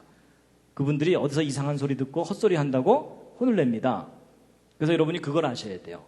그분들은 저 책에 근거해서 한자를 주로 연구하기 때문에 이런 스토리를 몰라요. 그러다가 최근에 얼마 전부터 한자와 성경을 비교해 봤더니 너무나 닮은 게 많은 거예요. 그래갖고 하나하나 연구하다 보니까 지금 설명드린 이 내용들이 밝혀지게 된 거를 오늘 지금 설명드리는 겁니다. 이해가 되시죠? 예, 그거를 이해를 하셔야 됩니다. 그래서 이제 에덴 동산에서 쫓겨납니다. 이제 죄를 범해서 도망가는 거고, 이거 이사하다 할 때 사자죠? 예, 이사 저도 참 많이 다녔습니다. 저희 부모님들이 고생을 많이 하셔갖고 이사를 많이 다녔는데, 여러분 인류의 이사 가운데 가장 비참했던 이사가 뭘까요? 에덴 동산에서 쫓겨나는 거예요. 그렇죠? 그래서 여러분 보세요. 여기 두 사람이 이 그칠 지자거든요. 에덴 동산에서의 그 영광이 그친 거예요. 그치고 걸어서 옮겨가는 거예요. 쫓겨나는 거죠. 그리고 여러분 7, 7자가 들어가 있는 글자는 안식일과 관계된 글자일 거라고 보고 있습니다. 그래서 이제 재밌는 게 뭐냐면요. 여러분 이제 중국 왔다 갔다 하시는 분들은 아시지만요. 여러분 중국 사람들이 월화수목금토일을 자기들은 어떻게 표현하냐면 첫째 날, 둘째 날, 셋째 날, 넷째 날 이렇게 표현해요. 그래서 첫째 날, 둘째 날 이렇게 하거든요. 근데 일곱째 날 하면은 일곱째 날 이렇게 표현해야 되죠.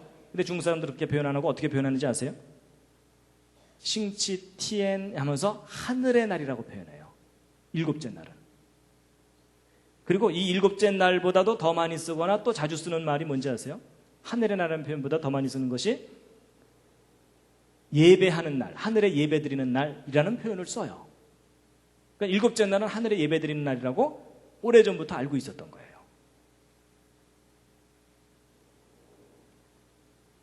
자, 잠시 기지개 한번 켜시고요. 이제 조금만 더 하면 끝납니다.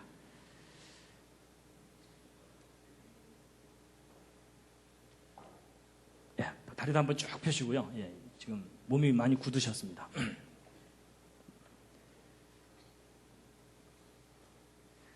요 얘기는 다음 주로 미룰까요? 그냥 듣기로 하셨나요? 네, 바쁘신 분들은 중간에 가셔도 됩니다. 근데 이제 마지막으로 정말 중요한 부분이 남았습니다. 미뤄도 되는데요. 그냥 한 김에, 예. 다음 주 공룡 얘기를 해야 되니까.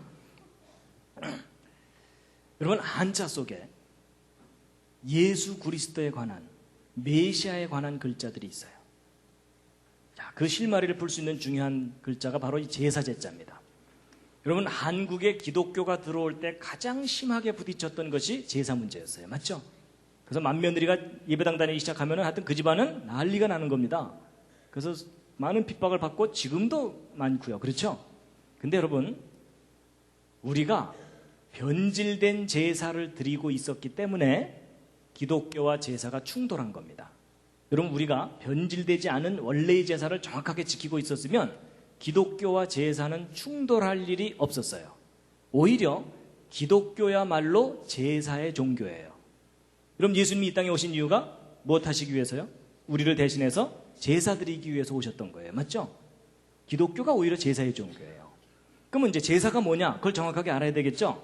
근데 여러분이 제사 제자를 보시면요, 여러분 왼쪽에 올라가 있는 요 글자의 원형의 뜻이 뭐라고 보고 있냐면 살육자라고 보고 있습니다. 그리고 여러분 또우자라고 알려진 이 글자 있죠? 한자 자전 찾아보시면 용서란 뜻이 아주 분명하게 있는 글자입니다. 그리고 이게 아까 시자는 신, 하나님과 관계된 글자라 그랬죠? 그럼 여러분 제사가 뭐냐면 희생의 제물을 가지고 하나님께 용서를 구하는 것, 이게 제사입니다. 여러분, 제사에 관한 가장 중요한 세 가지가 나타나 있어요. 제사의 방법, 제사의 목적, 제사의 대상. 근데 여러분, 우리가 지금 전통적으로 드렸던 제사는 여기서 다 벗어나 있어요. 맞죠? 여러분, 우리가 드렸던 제사에 희생제물이 있어요, 없어요? 없어요. 그리고 용서를 구한다는 개념이 있어요, 없어요? 없어요. 그리고 하나님께 드린다는 제사가 아니죠. 그게 변질된 게 뭐예요? 조상을 섬기는 걸로 변질된 거예요. 이해가 되시죠? 그럼 진짜 제사는 하나님께 희생제물을 드리는 거거든요. 용서를 구하기 위해서. 그래서 여러분, 하나님께서 인간에게 제사란 이런 것이다 라고 가르쳐 주신 구체적인 사건이 뭐냐면 성막입니다. 하나님께서 모세를 통해서 알려주셨어요. 제사가 이거다라고. 그래갖고 이 제사를 드리게 되는데 이 제사 때 반드시 희생제물이 필요하죠. 성경에 의하면 어떤 동물이에요? 소와 양이에요. 그렇죠? 소와 양. 돼지는 안 되나요? 안 돼요. 왜냐하면 돼지는 더러운 동물로 성경에 돼 있어요. 왜 더럽냐면 깨끗한 동물이 되려면 발굽이 갈라져야 되고 되새김질을 해야 돼요. 근데 돼지는 발굽은 갈라져 있는데 되새김질을 못해요. 그래서 돼지는 더러운 동물입니다. 아무리 샤워해도 안 돼요. 그 속성이 더럽다는 뜻이에요. 그래서 여러분, 소와 양으로 제사를 지냈거든요. 소와 양은 발굽도 갈라지고 되새김질도 하니까. 그래서 여러분, 성경에서 말하는 희생제물은 소와 양인데, 그럼 고대 동양 사람들도 제사를 지내고 희생제물이 있었다면 어떤 동물이 있었겠죠? 그 동물이 무엇인지 한자 속에 정확하게 나와 있어요. 여러분, 이때 희생제물을 할 때 그 희자 쓸 줄 아세요? 희자 좀 복잡합니다. 써보시면 이게 희자거든요. 잘 보시면 이 속에 동물이 2마리가 들어있어요. 뭐하고 뭐죠? 소와 양이에요. 성경에서 이야기하는 깨끗한 동물 그대로예요. 가장 대표적인 2 희생제물. 근데 여기서 끝나는 게 아니라 그것도 흠없는 거. 빼어날 숫자. 가장 좋은 것을 창으로 죽여서 희생제물로 삼았던 거예요. 여러분, 고대 동양 사람들이 제사를 정확하게 알고 있었어요. 그 뜻까지도. 근데 중간에 까먹은 거예요. 그래서 여러분, 그 사건 할 때, 한 건, 2건 할 때 뭐냐면 사람 하나당 소 1마리죠. 사람의 죄를 소가 대신 갚아줄 수 있다. 그런 의미가 있어요. 그래서 이 소자에는 요 삐침 붙어 있죠. 이 생명이라 그랬지 아까? 그래서 사람의 생명을 대신할 수 있는 동물이라고 볼 수 있다는 겁니다. 그리고 이제 이 피혈자도 제사 때문에 생긴 글자입니다. 왜냐하면 여러분, 성경을 보면 육체의 생명은 피에 있다 그랬죠. 그러니까 생명이 곧 피죠. 피가 생명입니다. 근데 여러분, 희생제물을 드릴 때 양을 죽인 후에 그 피를 그릇에다가 담아요. 그럼 그릇에 피가 담겨 있는 거고 곧 생명이 담겨 있는 거죠. 그래서 여러분, 이 피혈자가 뭐냐면 그릇 명자의 생명별자입니다. 그릇에 생명이 담겨 있다, 그 뜻입니다. 제사 때문에 생긴 글자입니다. 자, 그런데 이제 제가 이제 북경에 갔을 때 이 천단공원 가봤거든요. 근데 제가 이 건물 안에 들어가 보고 놀랐어요. 들어가 봤더니 앞에 제단이 있고요. 이 열이 2열이 쭉 있습니다. 그리고 칸이 이렇게 쫙 있어요. 근데 각 칸마다 양이 1마리씩 들어가 있어요. 지금은 모형만 넣어놨어요. 그러니까 옛날 명나라 청나라 시절에 왕이 하늘에 제사 지낼 때 양으로 제사를 드렸다는 것이 아주 분명하게 남아 있습니다. 근데 이제 보세요. 히브리서 8장을 보면은 저희가 섬기는 것, 이게 뭐냐면요. 여러분, 사람이 지금은 이제 제사 제도가 거의 없어져 버렸지만 여러분, 옛날 우리 어른들은요, 태어나서부터 죽을 때까지 제사만 들이 다 끝났어요. 맞죠? 그러니까 사람들이 지극정성으로 섬기는 그 제사라는 것은 진짜가 아니라는 거예요. 진짜에 대한 모형일 뿐이라는 겁니다. 여러분, 아파트 지을 때 모델하우스 먼저 짓죠. 왜냐하면 진짜 아파트를 알아보라고. 맞죠? 그러니까 하나님이 우리에게 가르쳐주신 이런 제사, 또 인간의 이런 제사들은 다 모형과 그림자일 뿐이고, 진짜 제사가 있는데 그 진짜 제사가 뭐라고요?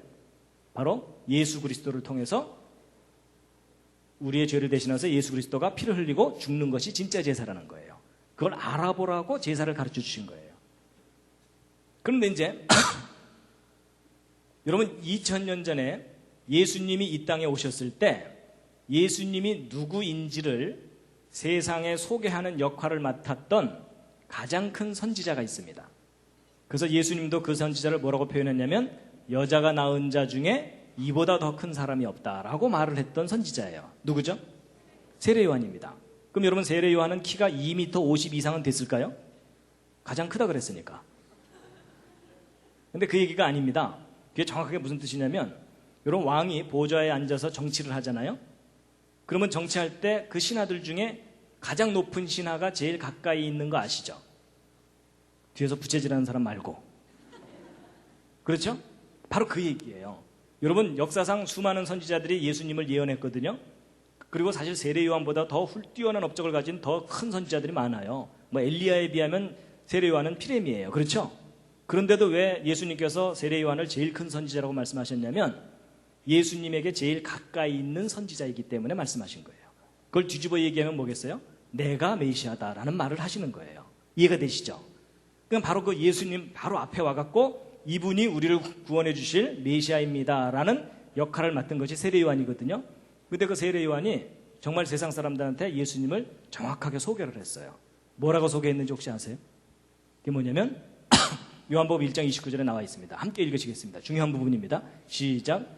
이튿날 요한이 예수께서 자기에게 나오심을 보고 가로되 보라, 세상 죄를 지고 가는 하나님의 어린 양이로다. 이분이 우리의 죄를 위해서 대신 피를 흘리고 죽게 될 희생의 제물이다. 하나님이 보낸 어린 양이라는 거예요. 그럼 이분이 우리를 대신해서 피를 흘리고 죽으면 우리가 어떻게 된다는 겁니까?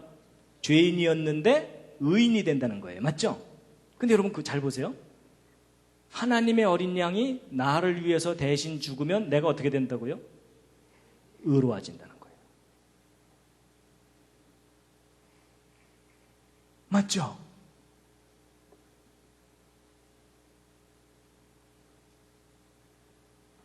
여러분, 우리가 그동안 교회를 통해서 성경 공부를 통해서 들어왔던 그 말을 옛날 사람들이 알고 있었던 거예요. 여러분, 양이 의로운 동물일까요? 여러분, 이건 양이 의롭다는 얘기를 하는 게 아닙니다. 여러분, 양이 의로운 동물이 되려면 어떻게 해야 돼요?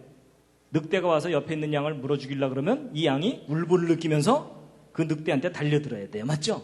그래야 양은 의로운 동물이에요. 근데 여러분, 양 자체는 의로운 동물이 아니에요. 옆에 있는 양이 물려 죽어도 이 양은 도망가기 바빠요. 그러니까 양 자체가 의롭다는 뜻을 가진 글자가 아닙니다. 하나님의 어린 양이 나를 위해서 대신 죽으면 내가 의로워진다는 것을 나타내는 글자가 저 글자입니다. 그럼 나는 누구냐?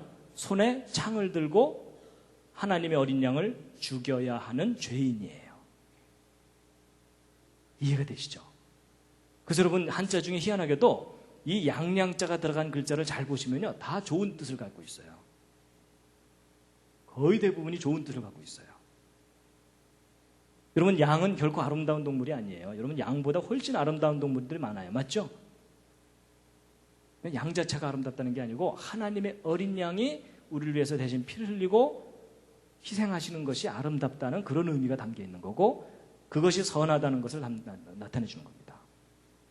그러니까 여러분, 이 양양자는 하나님의 어린 양, 곧 예수를 상징하는 글자라고 보시면 돼요.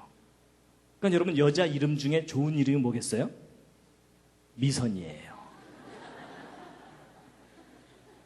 그 다음 좋은 이름은 뭐겠어요? 선미요. 그래서 여러분, 우리가 그냥 무심코 무심코 저 양양자가 들어가 있는 글자들을 우리가 사용해 왔지만 그 속에 담겨있는 뜻은 예수였어요. 이해가 되시죠? 자기 이름에 양양자 들어가 있는 분 있으실 텐데요. 예, 기뻐하시기 바랍니다. 내 이름에 예수의 흔적을 가졌노라 이러셔도 돼요. 맞죠? 요즘 앞뒤 얘기가 다 그 얘기거든요.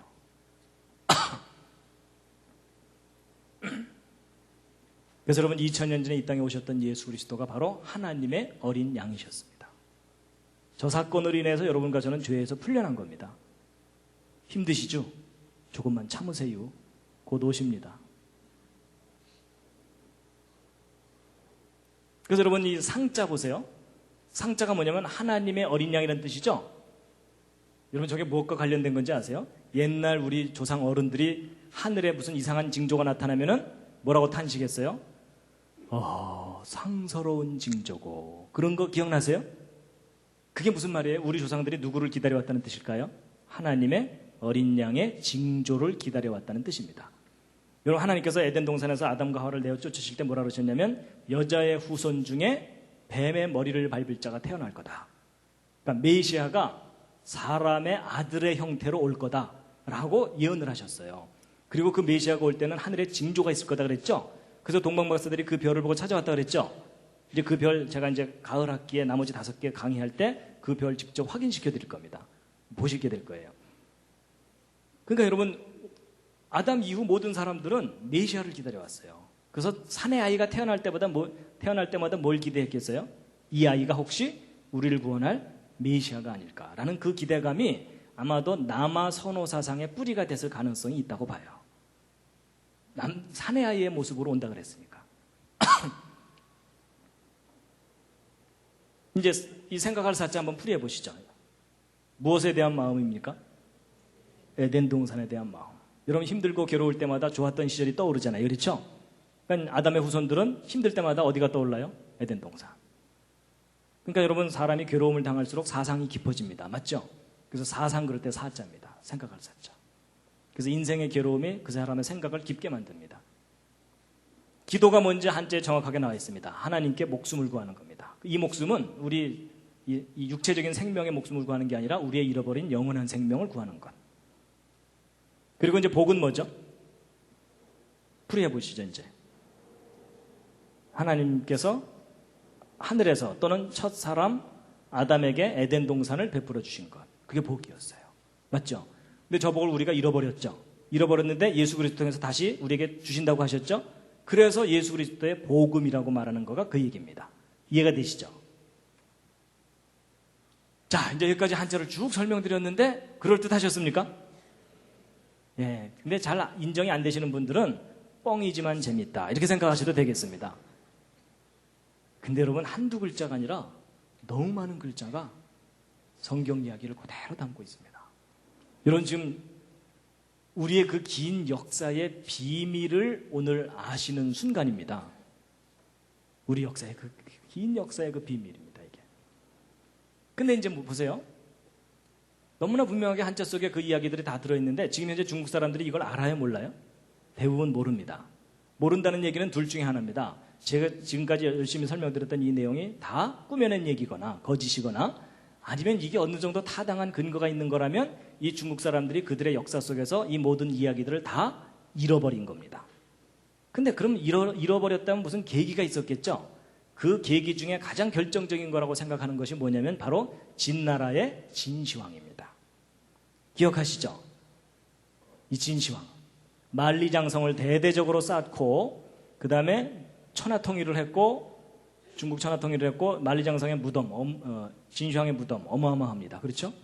근데 이 천하의 진시황 만리장성을 만들고 순장 무덤을 이제 만들고 그래서 그 유물들을 우리에게 남겨줬지만 이 진시황이 정말 안 좋은 일을 한 게 뭐냐면요. 바로 분서갱유와 봉선제 폐지예요. 여러분 분서갱유가 뭐냐면 책을 다 불살라버리고 지식인들을 생매장시켜서 다 죽였어요. 막 청소를 해버린 거예요. 그러면 저렇게 되면은 어떤 결과가 나타나죠? 역사가 소멸돼 버립니다. 그러니까 진시황 이전의 역사가 다 사라져 버리는 거예요. 그리고 봉선제라는 제사 제도를 폐지시켰거든요. 저게 뭐냐면 하늘의 상제에게 제사 지내던 제도예요. 그러니까 신에게 제사 지내던 거예요. 여러분 중국 사람들은 희한하게도요. 이 고대 바벨론, 아시리아, 이집트, 그리스, 로마 다 우상 숭배를 했거든요. 형태가 있는 신을 만들어 놓고. 근데 고대 중국인들은 희한하게도 형태가 없는 신을 섬겼어요. 그걸 표현하는 것이 상제예요. 상제. 그래서 중국 사람들이 그런 개념을 갖고 있었기 때문에 성경을 중국말로 번역해 줄 때도 하나님을 곧바로 상제라고 바로 번역을 해줬어요. 이해가 되시죠? 근데 그 상제에게 제사 된다는 제사인데 이 봉선제 때 제문을 읽는데 제문의 내용이 성경 창세기의 창조 스토리하고 아주 비슷합니다. 그런데 이제 이 진시황의 역사를 이렇게 말살시켰는데 진시황이 없애지 못한 게 하나 있어요. 그게 뭐냐면 천하의 진시황이 없애지 못한 게 한자예요. 오히려 이 진시황이 잡다하게 있던 한자들을 정리를 해서 표준화를 시켰어요. 그래서 우리가 지금 보고 있는 이런 제대로 된 이 글자들은 진시황 때 확립된 겁니다. 근데 이 진시황이 없애지 못한 그 한자가 다 뜻을 갖고 있고 의미를 갖고 있는 글자들이잖아요. 그게 역사 속에 고스란히 보존돼 왔다가 최근에 학자들에 의해서 다시 발견된 거예요. 이 글자들 속에 성경 이야기가 다 들어있구나. 이걸 알게 된 거라는 거죠. 이제 앞뒤가 이제 얘기 풀리시죠? 그래서 결국 이 진시황 이후로 중국 역사는 암흑 속으로 들어갔다라고 보고 있어요. 적어도 복음에 관한 한 암흑 속으로 들어간 거예요. 근데 우리도 이 영향을 받았기 때문에 옛날 우리 조상들은 상스러운 징조고 이랬는데 우리 현대인들은 다 까먹어버린 거고요. 그러니까 한국에 기독교가 들어올 때 서양 종교라고 생각한 거예요. 원래는 우리가 원래부터 알던 하나님이었는데, 그러니까 하나님으로부터 우리가 잃어버린 민족이었는데 그걸 다시 되찾아야 되는 그런 지금 상황이 있다는 겁니다. 그러니까 결코 기독교는 서양 종교가 아닙니다. 우리가 원래 섬겼어야 되는 것을 가르쳐주는 종교입니다. 자, 지금까지 이제 설명드린 한자들입니다. 자, 지금부터 시험 보겠습니다. 10개 이상 쓰고 설명하라. 이거 설명하셔야 오늘 집으로 돌아가십니다. 한두 글자가 아니라 너무 많은 글자들이요. 그렇죠? 오늘은 참 특별한 날입니다. 근데 여러분 이거 오늘 재미있으라고 알려드린 게 아니고요. 오늘날 시대에 너무나 중요한 게 뭐냐면요. 이 중국 사람들을 주님께로 돌아오게 하는데 너무나 중요한 도구가 이 한자예요. 여러분 지금 중국이 경제 발전을 시키느라고 종교 문제를 약간 뒤로 밀어놓고 있어요. 근데 중국이 어느 정도 경제 발전이 이루어지잖아요. 그러면 대대적으로 종교 문제를 다루게 돼 있고 그때 가장 심하게 박해를 할 종교가 뭐겠어요? 기독교입니다. 이 기독교가 중국 사회주의 체제를 근본적으로 흔들어 놓고 있거든요, 지금. 근데 지금은 그걸 섣불리 못해요. 왜냐하면 서방으로부터 원조를 받아야 되는데 서방이 다 기독교 국가들이잖아요. 그렇죠? 그러니까 지금은 그냥 위암 이렇게 그냥 대충 넘어가고 있어요. 근데 중국이 어느 정도 힘을 얻게 되면 분명히 기독교에 대해서 큰 탄압을 하게 됩니다. 정권이 바뀌지 않는 한은. 그때 구실은 뭐겠어요? 기독교는 서양 종교다 이거예요. 우리 게 아니다라고 배척하면 끝이잖아요. 그렇죠? 그럼 그때 뭐라고 얘기해 줘야 되겠어요? 서양 종교를 믿으라는 얘기가 아니다. 당신들의 글자를 봐라. 당신들의 조상이 원래 섬겼던 하나님을 다시 되찾아라 라고 얘기해 줄 수 있다는 거예요. 근데 제가 이제 저도 실제 기회가 있어서 중국에 가서 중국 대학생들이나 이렇게 기회 있을 때마다 강의를 해보면 이 얘기 해주면 많이 놀랍니다. 그리고 실제 이 얘기를 해주면서 선교에 열매를 맺는 분들도 많이 있고요. 왜냐하면 자기들의 글자 속에 그 증거들이 들어있으니까. 그것도 구체적으로. 근데 지금 현재 중국 사람들은요, 이 한자가 너무 복잡하다고 줄여서 쓴 간단한 글자들을 만들어서 쓰느라고 원래 글자들을 많이 잃어버렸어요. 근데 아직도 이제 이런 글자들은 그 형태들이 남아있기 때문에 얼마든지 지금도 설명해주면 이해를 합니다. 자, 오늘 창세기도 공부하고 한자도 배운 시간이었습니다. 도움이 되셨습니까? 예, 마지막 꽃다발입니다.